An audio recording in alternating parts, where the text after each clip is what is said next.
Aspirants, എൻ്റെ പേര് ആതിര. ഇവർക്കും മാസ്റ്റർ കെ അക്കാഡമിയുടെ ഒരു പുതിയ ക്ലാസ്സിലേക്ക് സ്വാഗതം.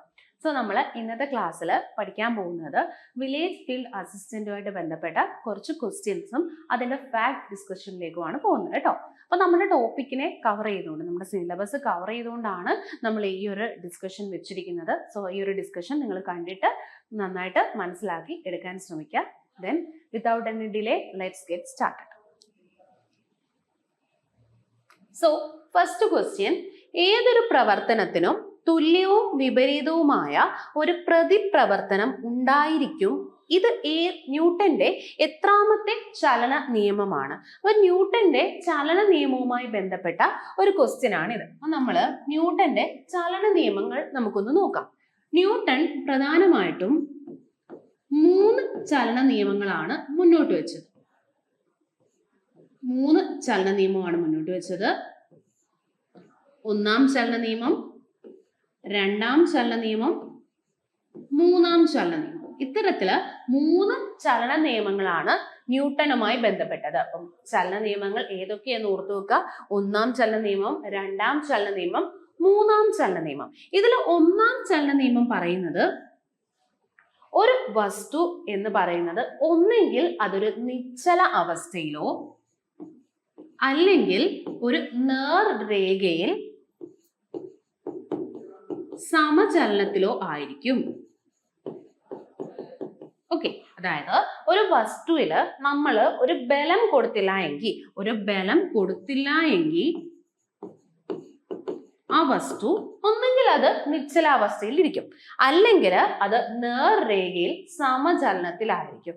ഇതാണ് ന്യൂട്ടന്റെ ഒന്നാം ചലന നിയമം. അപ്പൊ ഈ ഒന്നാം ചലന നിയമത്തിന്റെ പരിണത ഫലം എന്ത് എന്ന് ചോദിച്ചാൽ നിങ്ങൾ അറിഞ്ഞിരിക്കേണ്ടത് ഒന്നാം ചലന നിയമം എന്തൊക്കെ നമുക്ക് പറഞ്ഞു തരുന്നു എന്ന കാര്യമാണ് വ്യക്തമാക്കേണ്ടത്. അപ്പൊ നിങ്ങൾ നോക്കിയേ, ഒന്നാം ചലന നിയമത്തിൽ നമ്മൾ പറയുന്നു ഒന്നെങ്കിൽ വസ്തു ഒരു നിശ്ചലാവസ്ഥയിൽ അല്ലെങ്കിൽ ഒരു നേർരേഖയിൽ അത് സമചലനത്തിലായിരിക്കും. അപ്പൊ ആ വസ്തുവിന്റെ അവസ്ഥ ഏത് സ്റ്റേറ്റ് ആണ് എന്ന കാര്യം നമ്മുടെ ഒന്നാം ചലന നിയമത്തിലൂടെ മനസ്സിലാക്കുന്നു. അപ്പോൾ ഇതിന്റെ ഇമ്പോർട്ടൻസ് എന്ന് പറയുന്നത് ഇത് സ്റ്റേറ്റ് ഏതാണ് അതിന്റെ അവസ്ഥ എന്ന് വ്യക്തമാക്കുന്നു. രണ്ടാമത്തെ ഫാക്ട് എന്ന് പറയുന്നത് ഇത് ഇനേർഷ്യ, ജഡത്വം എന്ന ഒരു ഐഡിയ മുന്നോട്ട് വെച്ചു. അതായത് ഒന്നെങ്കിൽ വസ്തു എന്തിൽ സഞ്ചരിക്കുന്നു, നിശ്ചലമായിട്ടിരിക്കുന്നു, അല്ലെങ്കിൽ നേർരേഖയിൽ അത് എന്ത് ചെയ്തുകൊണ്ടേയിരിക്കുന്നു, സമചലനത്തിൽ ഏർപ്പെട്ടുകൊണ്ടിരിക്കുന്നു. അതായത് ഒന്നെങ്കിൽ അത് ചലിച്ചുകൊണ്ടിരിക്കുന്നു അല്ലെങ്കിൽ നിശ്ചല അവസ്ഥയിൽ ഇരിക്കുന്നു. അപ്പൊ ഇത്തരത്തില് ഒരു അവസ്ഥയിൽ തന്നെ തുടരാനുള്ള ഒരു വസ്തുവിന്റെ കഴിവിനെയാണ് അല്ലെങ്കിൽ അതിന്റെ ഒരു ടെൻഡൻസിയാണ് നമ്മൾ ഇതെന്ന് വിളിക്കുന്നത് ഇനേർഷ്യ അല്ലെങ്കിൽ ജഡത്വം. ഈ ഒന്നാം ചലന നിയമത്തിന് അറിയപ്പെടുന്ന മറ്റൊരു പേരാണ് ജഡത്വ നിയമം കേട്ടോ, ജഡത്വ നിയമം. സോ ജഡത്വം എന്ന ആശയം മുന്നോട്ട് വെക്കുന്ന ന്യൂട്ടന്റെ ചലന നിയമം ഏതാണെന്ന് ചോദിച്ചാൽ നിങ്ങൾ പറയണം അതേതാണ്, അത് ഒന്നാം ചലന നിയമമാണ്. പിന്നെ ഒന്നാമത്തെ ചലന നിയമം മുന്നോട്ട് വെക്കുന്ന മറ്റൊരാശയം എന്ന് പറയുന്നത് ബലത്തെ പറ്റി വ്യക്തമാക്കി, ബലം എന്താണ് എന്ന കാര്യവും വ്യക്തമാക്കി. കാരണം നമ്മൾ കണ്ടു വസ്തുവിൽ ഒരു ബലം കൊടുത്തില്ല എങ്കിൽ വസ്തു നേർരേഖയിൽ സമചലനത്തിലോ അല്ലെങ്കിൽ നിശ്ചല അവസ്ഥയിലായിരിക്കും. സോ ബലത്തെ പറ്റി പറഞ്ഞത് ന്യൂട്ടന്റെ ഒന്നാം ചലന നിയമമാണ്. അപ്പൊ ഇത്രയും നോക്കി വെച്ചിരിക്കാം. ഇനി രണ്ടാം ചലന നിയമം എന്ന് പറയുന്നത് ഒരു വസ്തുവിൽ ഉണ്ടാകുന്ന ബലം എന്ന് പറയുന്നത് സമയ നിരക്കിലുള്ള ആക്ക വ്യത്യാസമായിരിക്കും. അതായത് ഒരു വസ്തുവില് ഇപ്പൊ ഞാനൊരു വസ്തുവിന്റെ മൊമെന്റം ആണ് നമ്മൾ ആക്കം P വെച്ച് നമ്മൾ റെപ്രസെന്റ് ചെയ്യും. ആക്കം എന്ന് പറഞ്ഞാൽ ഒരു വസ്തു ചലിക്കുമ്പം അതിന് കിട്ടുന്ന ഒരു ക്യാരക്ടർ ആണ് മൊമെന്റം P. നമ്മൾ mv എന്ന് പറഞ്ഞ് റെപ്രസെന്റ് ചെയ്യും. ഓക്കെ, അപ്പൊ ഈ മൊമെന്റം ആ ഒരു വസ്തുവിന് ആദ്യം എത്ര ആക്കം ഉണ്ടെന്ന് ഞാൻ നോക്കി. അപ്പൊ എനിക്ക് ആദ്യം ഒരു ആക്കം 1 എന്ന് വിചാരിക്കാം, 1 എനിക്ക് കിട്ടി. രണ്ടാമത്തെ കേസിൽ എനിക്കൊരു ആക്കം 3 കിട്ടി എന്ന് വിചാരിക്കാം. അപ്പൊ ഈ ആക്കത്തിന്റെ വ്യത്യാസം ഞാൻ എടുക്കുന്നു. ആക്കത്തിന്റെ വ്യത്യാസം 3 - 1 2 കിട്ടിയില്ലേ? ഇതിനെ ഈ ആക്ക വ്യത്യാസം എടുത്ത് സമയം കൊണ്ട് ഞാൻ ഹരിക്കുവാണ്. അപ്പൊ ഈ ആക്ക വ്യത്യാസത്തിന് ഏകദേശം ഒരു 2 സെക്കൻഡ് എടുത്തെന്ന് വിചാരിക്കാം. അപ്പൊ ഞാൻ ഈ ആക്ക വ്യത്യാസത്തെ സമയം കൊണ്ട് ഹരിച്ചു അപ്പൊ എനിക്ക് ഒന്നെന്ന് കിട്ടില്ലേ? ഇത് എന്തിനു തുല്യമായിരിക്കും? ഇവിടുത്തെ ബലത്തിന് തുല്യമായിരിക്കും. സോ ബലം കണ്ടുപിടിക്കാൻ നമ്മൾ എന്ത് ചെയ്താൽ മതി? ആക്ക വ്യത്യാസത്തെ സമയം കൊണ്ട് ഹരിച്ചാൽ മതി എന്ന കാര്യം മുന്നോട്ട് വെച്ചതാണ് രണ്ടാം ചലന നിയമം. ഇത് നമ്മൾ ഇച്ചിരിയും കൂടെ ചെയ്ത് കഴിയുമ്പോൾ നമുക്ക് സിംപ്ലിഫൈ ചെയ്യുമ്പോൾ ഇങ്ങനെ ഒരു ഇക്വേഷനും കിട്ടും, F=ma. അതായത് ബലത്തിന് ഒരു ഇക്വേഷൻ നൽകിയത്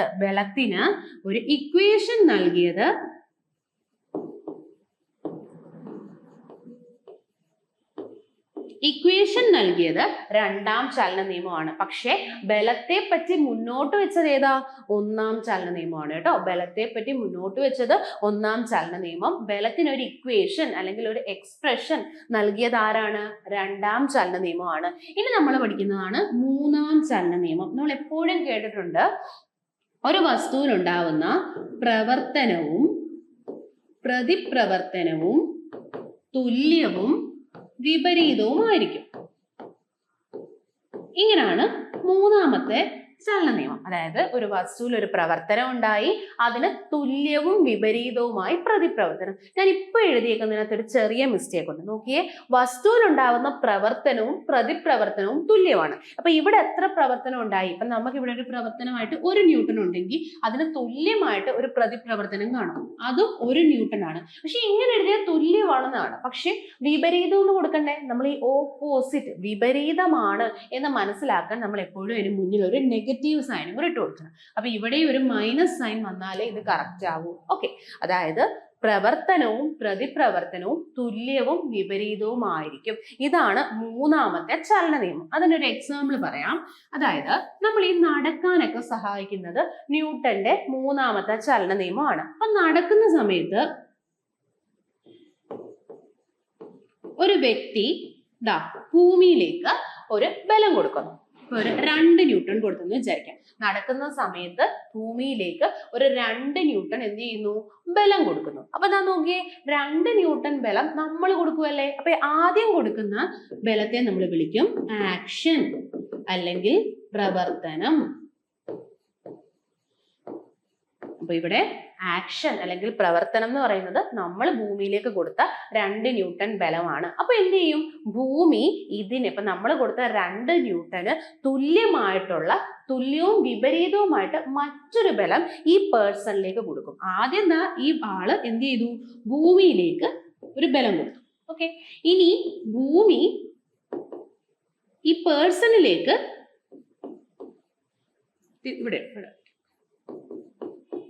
ഭൂമി ഈ പേഴ്സണിലേക്ക് തിരിച്ചെന്ത് ചെയ്യും? ഒരു ബലം കൊടുക്കും. അതും 2 ന്യൂട്ടൺ തന്നെയായിരിക്കും. നമ്മൾ കൊടുക്കുന്നത് എത്രയാണോ അതുപോലെ തന്നെ ഒരു 2 ന്യൂട്ടൺ ബലം ഭൂമി തിരിച്ച് നമ്മളിലേക്കും തരും. ഈ 2 ന്യൂട്ടൺ പക്ഷെ ഓപ്പോസിറ്റ് ഡയറക്ഷനിലായിരിക്കും. അതായത് നമ്മൾ നടക്കുമ്പോൾ ശ്രദ്ധിച്ചാൽ മതി, നമ്മൾ കൊടുക്കുന്ന ബലം, അതായത് നമ്മൾ ഭൂമിയിലേക്ക് കൊടുക്കുന്ന ബലം പിറകോട്ടാണ്. നമ്മുടെ കാല് നമ്മൾ നടക്കുന്ന സമയത്ത് നമ്മൾ പിറകോട്ടൊരു ബലം കൊടുത്തിട്ടാണ് നമ്മൾ നടക്കുന്നത്. അപ്പൊ നമ്മൾ ഈ കൊടുക്കുന്നത് പിറകോട്ടായിരിക്കും. നമ്മൾ 2 ന്യൂട്ടൺ ബലം ഭൂമിയിലേക്ക് കൊടുക്കുമ്പോൾ നമ്മൾ പിറകോട്ടാണ് കാല് വെച്ച് കൊടുക്കുന്നത്. പക്ഷേ തിരിച്ച് ഭൂമി എന്ത് ചെയ്യുന്നു? ഈ ഒരാൾക്കൊരു ബലം കൊടുക്കില്ലേ, അത് ഈ 2 ന്യൂട്ടൺ ആയിരിക്കും. അത് പക്ഷെ മുന്നോട്ടായിരിക്കും. അതുകൊണ്ടാണ് നമ്മൾ കൊടുക്കുന്നതിന്റെ ഓപ്പോസിറ്റ് എന്ന് കാണിക്കാൻ ഇവിടെ ഒരു മൈനസ് കൊടുക്കുന്നത് കേട്ടോ. അതായത് 2 ന്യൂട്ടൺ നമ്മൾ പിറകോട്ട് കൊടുക്കുന്നു, ഭൂമിയിലേക്ക് നമ്മുടെ കാല് പിറകോട്ട് വെച്ച് കൊടുക്കുമ്പോൾ ഭൂമി തിരിച്ച് ആ പേഴ്സണ് 2 ന്യൂട്ടൺ ബലം തിരിച്ചു കൊടുക്കുന്നു. അപ്പൊ എന്ത് ചെയ്യുന്നത്? മുന്നോട്ടായിരിക്കും കൊടുക്കുന്നത്. അതുകൊണ്ടാണ് നമുക്ക് മുന്നോട്ട് നടക്കാനായിട്ട് പറ്റുന്നത്. അപ്പൊ ഇതാ നോക്കി, 2 ന്യൂട്ടൺ നമ്മൾ കൊടുത്തു. നമ്മൾ കൊടുക്കുന്നതിനെ പ്രവർത്തനം എന്ന് പറയുന്നു. തിരിച്ചു ഭൂമി നമുക്ക് ഒരെണ്ണം തന്നില്ലേ, -2 ന്യൂട്ടൺ. ഇതെന്താണ്? റിയാക്ഷൻ ആണ് കേട്ടോ,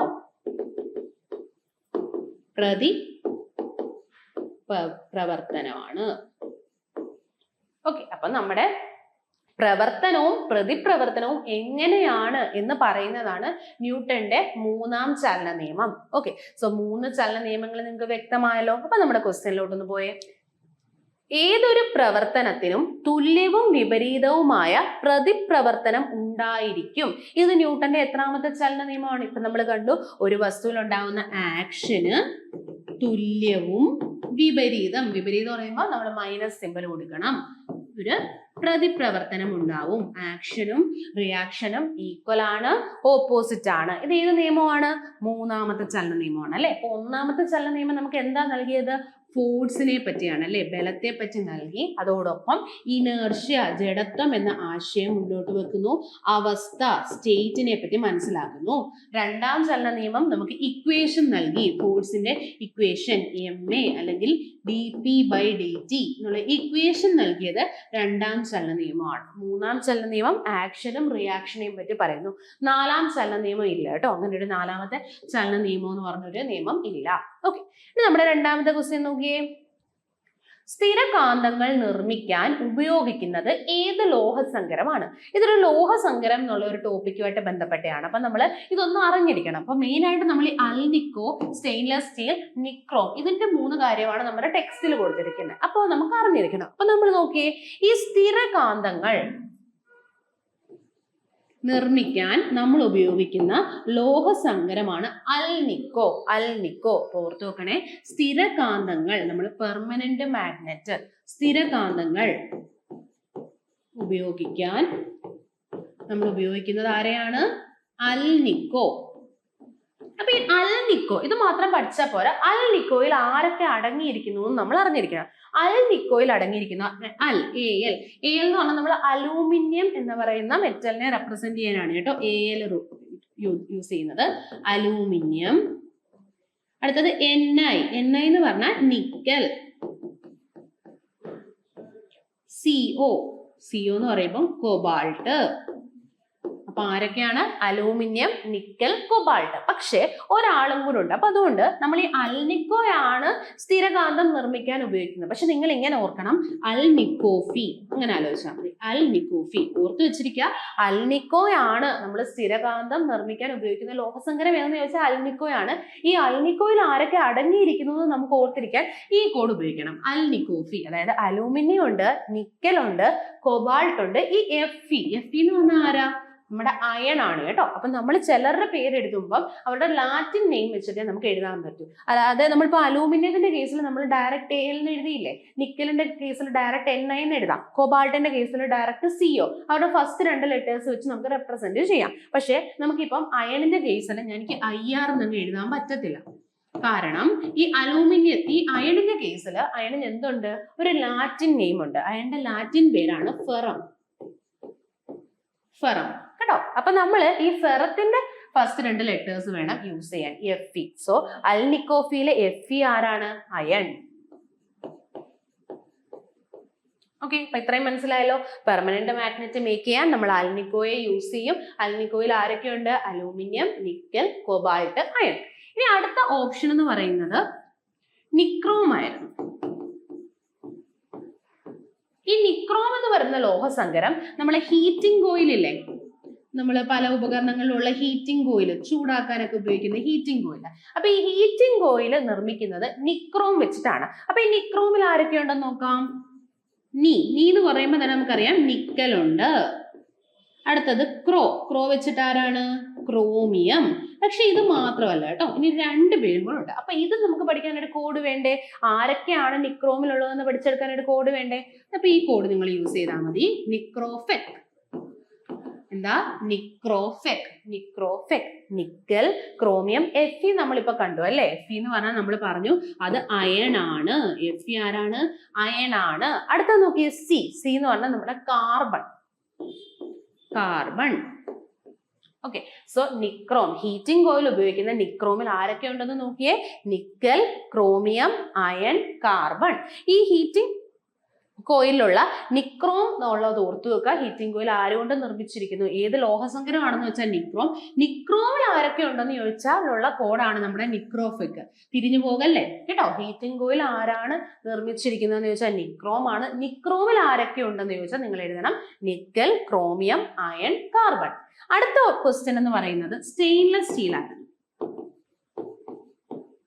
നമ്മൾ ഈ സ്റ്റെയിൻലെസ് സ്റ്റീൽ എന്ന് പറയുന്നത് മെയിൻ ആയിട്ടും പാത്രങ്ങളൊക്കെ പാത്രം നിർമ്മിക്കാനും അതുപോലെ തന്നെ ഷിപ്പില്ലേ, ഷിപ്പിന്റെയൊക്കെ അടിഭാഗത്തൊക്കെ നമ്മൾ സ്റ്റെയിൻലെസ് സ്റ്റീലാണ് ഉപയോഗിക്കുന്നത്. ഈ ഷിപ്പിന്റെ അടിഭാഗത്ത് സ്റ്റെയിൻലെസ് സ്റ്റീൽ യൂസ് ചെയ്യാൻ കാരണം ഈ ഷിപ്പൊക്കെ നമ്മൾ ഷിപ്പ് നോക്കിക്കഴിഞ്ഞാൽ മെയിൻ ആയിട്ടും അവിടെ അയൺ ആണുള്ളത്, ഇരുമ്പാണുള്ളത്. അപ്പം ഈ ഇരുമ്പ് ഇത് ജലത്തിലല്ലേ, നമ്മൾ ജലത്തിലൂടെ അല്ലേ ഷിപ്പ് പോകുന്നത്. അപ്പൊ ജലത്തിലൂടെ പോകുമ്പം തുരുമ്പെടുക്കാനുള്ള ചാൻസ് ഉണ്ട്. കാരണം ആ ഇരുമ്പും ഓക്സിജനും കൂടെ റിയാക്ട് ചെയ്ത് തുരുമ്പാവും. അപ്പൊ തുരുമ്പെടുക്കാതിരിക്കാൻ വേണ്ടിയാണ് നമ്മൾ എന്ത് ചെയ്യുന്നത്, സ്റ്റീൽ യൂസ് ചെയ്യുന്നത്. സ്റ്റീലിന് എന്ത് ചെയ്യത്തില്ല, തുരുമ്പെടുക്കത്തില്ല. അതുകൊണ്ടാണ് നമ്മൾ സ്റ്റീൽ യൂസ് ചെയ്യുന്നത്. സോ ഷിപ്പിലൊക്കെ നമ്മൾ എന്ത് യൂസ് ചെയ്യും, സ്റ്റെയിൻലെസ് സ്റ്റീൽ ഉപയോഗിക്കും. അതിനകത്ത് ആരൊക്കെ ഉണ്ടെന്ന് ചോദിച്ചാൽ നമ്മൾ ഇപ്പൊ പറഞ്ഞ നിക്രോമിൽ ആരൊക്കെ ഉണ്ടോ അവരെല്ലാം തന്നെ സ്റ്റെയിൻലെസ് സ്റ്റീലിലുണ്ട്. അപ്പൊ നിക്രോമിലുള്ളവരുടെ കോഡ് നമ്മൾ എന്താ പഠിച്ചേ, നിക്രോഫെക് എന്നല്ലേ പഠിച്ചേ, നിക്രോഫെക്. അപ്പൊ ആരൊക്കെ ഉണ്ട് നിങ്ങൾ പറഞ്ഞേ, യെസ്, നിക്രോം, സോറി നിക്രോം അല്ല, നിക്കൽ, ക്രോമിയത്തിനകത്ത് ക്രോയ്ക്കകത്തൊന്ന് ക്രോമിയം, ഫെ എന്ന് പറയുമ്പം അയൺ, സി എന്ന് പറയുമ്പോൾ കാർബൺ. അപ്പൊ ആരൊക്കെയാണുള്ളത്, nickel, chromium, iron, carbon. Okay, so stainless സ്റ്റീലിന്റെ യൂസേജും മനസ്സിലായല്ലോ. ഇനി നമ്മുടെ ക്വസ്റ്റ്യനിലോട്ട് നോക്കിയേ. പെർമനന്റ് മാഗ്നറ്റ് നിർമ്മിക്കാൻ ഉപയോഗിക്കുന്നത് ഏത് ലോഹസങ്കരമാണ്? നമ്മൾ പറഞ്ഞു സ്ഥിരകാന്തങ്ങൾ നിർമ്മിക്കാൻ നമ്മൾ അൽനിക്കോയാണ് യൂസ് ചെയ്യുന്നത്. അവരിലുള്ളവരെയും കൂടെ നോക്കുക, അലൂമിനിയം, നിക്കൽ, കൊബാൾട്ട്, അയൺ. നിക്രോമിന്റെ കേസിൽ nickel, chromium, iron, carbon. Stainless സ്റ്റീലിന്റെ കേസിലും നിക്കൽ, ക്രോമിയം, അയൺ, കാർബൺ ആണ്. ഓക്കെ, അപ്പൊ രണ്ടാമത്തെ ക്വസ്റ്റ്യൻ നോക്കിയാലോ. നെക്സ്റ്റ് ക്വസ്റ്റ്യൻ, വൈദ്യുത കാന്തിക തരംഗങ്ങളിൽ ആവൃത്തി ഏറ്റവും കൂടിയ തരംഗം ഏത്? അപ്പൊ നമ്മൾ വൈദ്യുത കാന്തിക തരംഗങ്ങളെ ഒന്ന് അറിഞ്ഞിരിക്കണം. അതായത് വൈദ്യുത കാന്തിക തരംഗം എന്ന് പറയുമ്പം ഈ തരംഗത്തിന് ഒരു പ്രത്യേകതയുണ്ട്, പേര് തന്നെ ഉണ്ട്, വൈദ്യുത കാന്തിക തരംഗം. അതായത് അതിനകത്തൊരു വൈദ്യുതിയും ആയിട്ട് ബന്ധപ്പെട്ട എന്തോ ഉണ്ട്, കാന്തികവുമായിട്ട് ബന്ധപ്പെട്ട എന്തോ ഉണ്ട്. അതായത് നമ്മൾ ഒരു വൈദ്യുത കാന്തിക തരംഗം അല്ലെങ്കിൽ EM വേവിനെ എടുത്താൽ ആ വൈദ്യുത എന്ന് ഉദ്ദേശിക്കുന്നത് വൈദ്യുത മണ്ഡലമാണ് കേട്ടോ. അതിനൊരു വൈദ്യുത മണ്ഡലവും ഉണ്ട്, കാന്തിക എന്ന് പറയുമ്പം അതിനൊരു കാന്തിക മണ്ഡലവും ഉണ്ട്. അപ്പം ഒരു വൈദ്യുത മണ്ഡലവും കാന്തിക മണ്ഡലവും ഉള്ളവരാണ് ഒരു വൈദ്യുത കാന്തിക തരംഗം അല്ലെങ്കിൽ ഇലക്ട്രോ മാഗ്നറ്റിക് വേവ് എന്ന് പറയുന്നത്. അപ്പൊ ഈ വൈദ്യുത കാന്തിക തരംഗങ്ങള് നമ്മൾ 7 വൈദ്യുത കാന്തിക തരംഗങ്ങളാണ് ഉള്ളത്. 7 വൈദ്യുത കാന്തിക തരംഗങ്ങൾ. ഈ 7 വൈദ്യുത കാന്തിക തരംഗങ്ങളെ ഒന്നെങ്കിൽ നമ്മൾ ആവൃത്തിയുടെ അടിസ്ഥാനത്തിൽ അല്ലെങ്കിൽ തരംഗ ദൈർഘ്യത്തിന്റെ അടിസ്ഥാനത്തിലായിരിക്കും നമ്മൾ അറേഞ്ച് ചെയ്യുന്നത്. ഒന്നെങ്കിൽ ആവൃത്തി അല്ലെങ്കിൽ തരംഗ ദൈർഘ്യം. ഓക്കെ, അപ്പം ആവൃത്തി, ഇപ്പൊ നമ്മൾ ഒരു തരംഗം എടുത്തു കഴിഞ്ഞാൽ ആവൃത്തി നമ്മൾ കണ്ടുപിടിക്കുന്നത് 1 സെക്കൻഡിൽ എത്ര തരംഗം ഉണ്ടായി. ഇപ്പൊ ഞാനിവിടെ നോക്കി, ഇങ്ങനെ ഇവിടെ നമ്മൾ നോക്കിയേ എത്ര തരംഗം ഉണ്ടായി. ഇതൊരു പൂർണ്ണ തരംഗമല്ലേ, 1, 2 പൂർണ്ണ തരംഗം ഉണ്ടായി അല്ലെ. അപ്പൊ ഞാനിവിടെ എണ്ണുവാണ് 1 സെക്കൻഡിൽ എത്ര തരംഗം. അപ്പൊ ഞാനിവിടെ 1 സെക്കൻഡ് നോക്കിയപ്പോ എന്താ, എനിക്ക് 2 തരംഗം കിട്ടി അല്ലേ. എനിക്ക് 1 സെക്കൻഡിൽ ഇപ്പൊ എത്ര തരംഗം കിട്ടി, 2. അപ്പൊ ഇവിടുത്തെ ആവൃത്തി എത്ര ആയിരിക്കും, 2 ആയിരിക്കും. ആവൃത്തി 2. ആവൃത്തിയുടെ യൂണിറ്റ് ഓർത്ത് വെക്കണേ, ഹെഡ്സ് ആണ് കേട്ടോ. അപ്പൊ നമ്മൾ 2 ഹെഡ്സ് എന്ന് എഴുതും. ഹെഡ്സ് ആണ് ആവൃത്തിയുടെ യൂണിറ്റ്. ഓക്കെ, 1 സെക്കൻഡിൽ എത്ര തരംഗം ഉണ്ടായി എന്നുള്ളതാണ് ആവൃത്തി. ഇനി അടുത്തതാണ് തരംഗ ദൈർഘ്യം. തരംഗ ദൈർഘ്യം എന്ന് പറഞ്ഞാൽ ഇവിടെ ഈ തരംഗത്തിന്റെ കേസിൽ നിങ്ങൾക്ക് കാണാൻ പറ്റും, ഇത്രയും ഒരു ദൂരം കണ്ടോ. അതായത് ഒരു തരംഗം പൂർത്തിയാക്കിയപ്പം ഉള്ള ദൂരമില്ലേ, ഒരു തരംഗം പൂർത്തിയാക്കിയപ്പോൾ ഉള്ള ദൂരത്തെ നമ്മൾ വിളിക്കുന്ന പേരാണ് തരംഗ ദൈർഘ്യം അല്ലെങ്കിൽ ഒരു തരംഗത്തിന്റെ നീളം.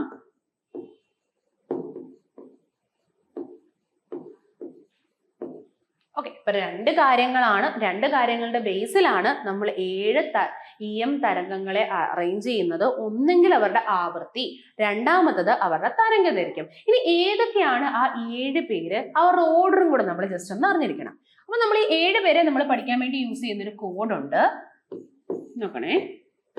Riyas mother is visiting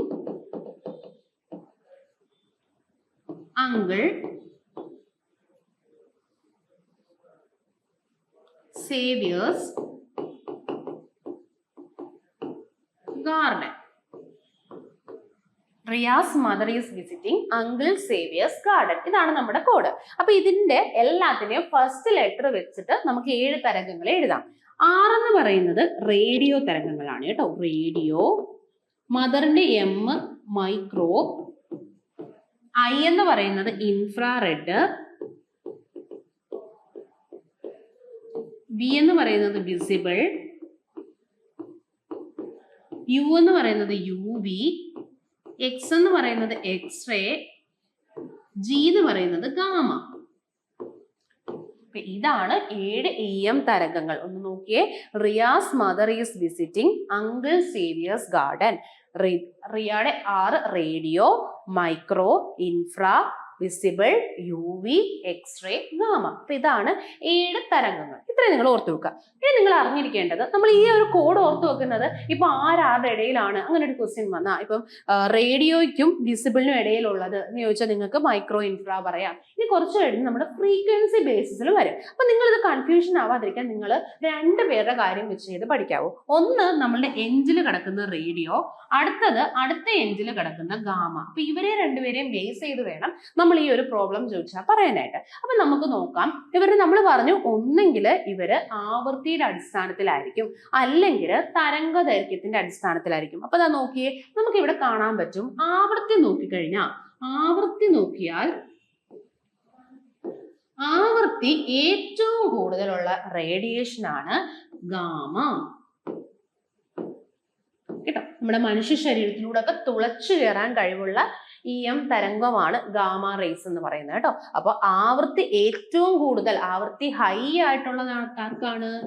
ഗാമയ്ക്കാണ്. എന്നാൽ ആവൃത്തി കുറഞ്ഞത്, അപ്പം ഗാമയ്ക്ക് ഏറ്റവും കൂടുതലാണെങ്കിൽ ഈ അറ്റത്ത് കിടക്കുന്ന റേഡിയോയ്ക്ക് എന്തായിരിക്കും?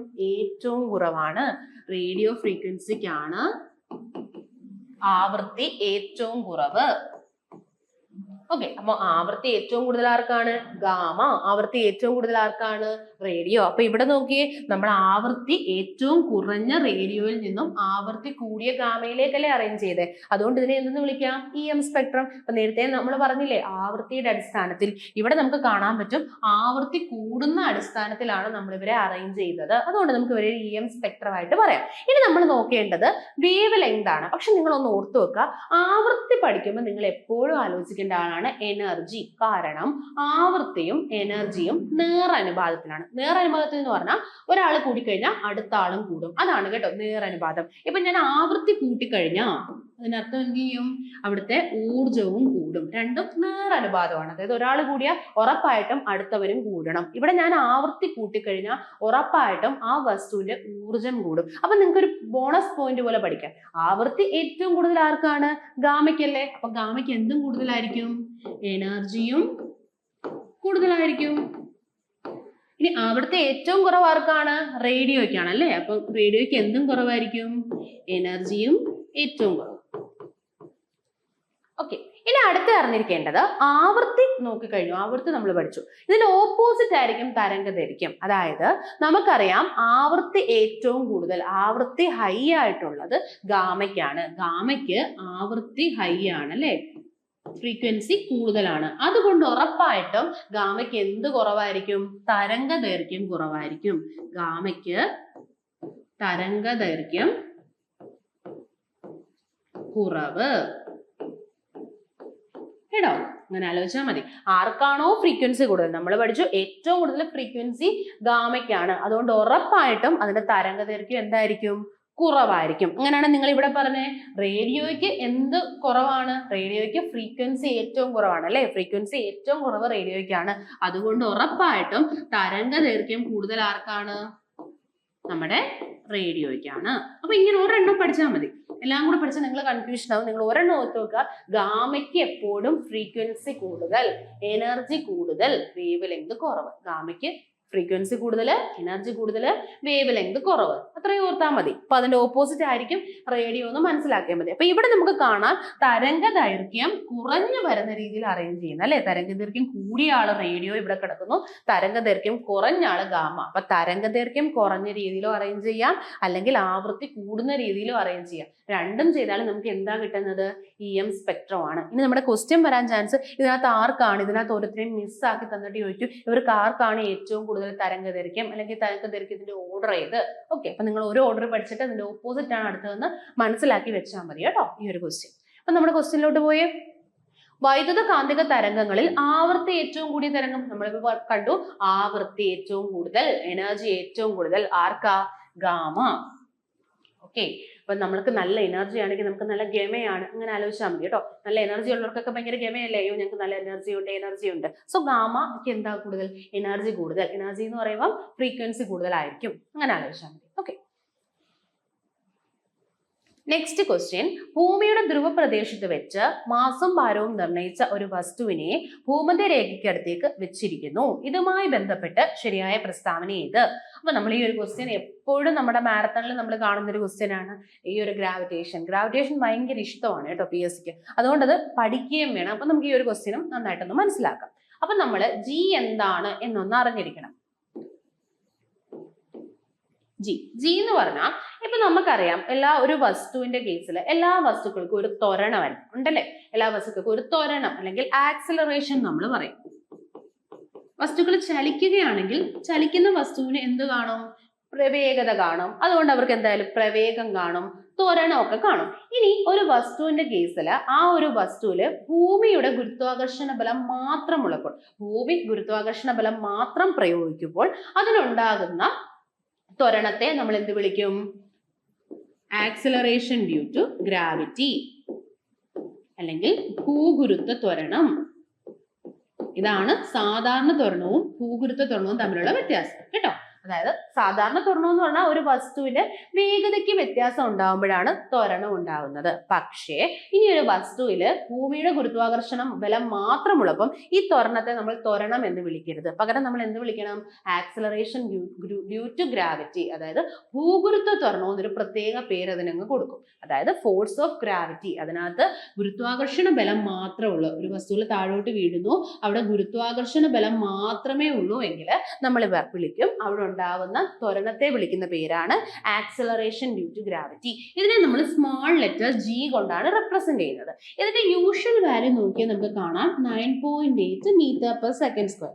ആക്സിലറേഷന്റെ യൂണിറ്റ് ആണ് കേട്ടോ മീറ്റർ പെർ സെക്കൻഡ് സ്ക്വയർ. നോക്കി നോക്കണേ, ചോദിച്ചിട്ടുള്ള ക്വസ്റ്റ്യൻ ആണ്. അപ്പൊ ജിയുടെ വാല്യൂ, യൂഷ്വൽ വാല്യൂ, ജിയുടെ വാല്യൂ താഴെ തന്നിരിക്കുന്നത് ഏതെന്ന് ചോദിച്ചാൽ നിങ്ങൾ പറയണം 9.8 മീറ്റർ പെർ സെക്കൻഡ് സ്ക്വയർ ആണ് ജിയുടെ വാല്യൂ. ഇനിയിപ്പോ നോക്കിയേ, ഇനി നമ്മൾ ജിയുടെ കുറച്ച് വേരിയേഷൻ ആണ് പഠിക്കാൻ പോകുന്നത്. ജിയുടെ വാല്യൂ എവിടൊക്കെ കൂടുതലായിരിക്കും കുറവായിരിക്കും ആ ഒരു കാര്യമാണ് പഠിക്കുന്നത്. ഇനി നമുക്കറിയാം നമ്മുടെ ഭൂമി എന്ന് പറയുന്നത് എന്താ? ഒരു ജിയോയിഡ് ഷേപ്പ് ആണ് അല്ലെ, ഒരു ജിയോയിഡ് ഷേപ്പ് ആണ്. അപ്പൊ നിങ്ങൾ നോക്കിയേ, ഇത് ഇക്വേറ്റർ ആണ്. ഇക്വേറ്ററിന്റെ റേഡിയസ് നോക്കിയേ, അതുപോലെ ഇവിടെ നോക്കിയേ ഇത് പോളല്ലേ.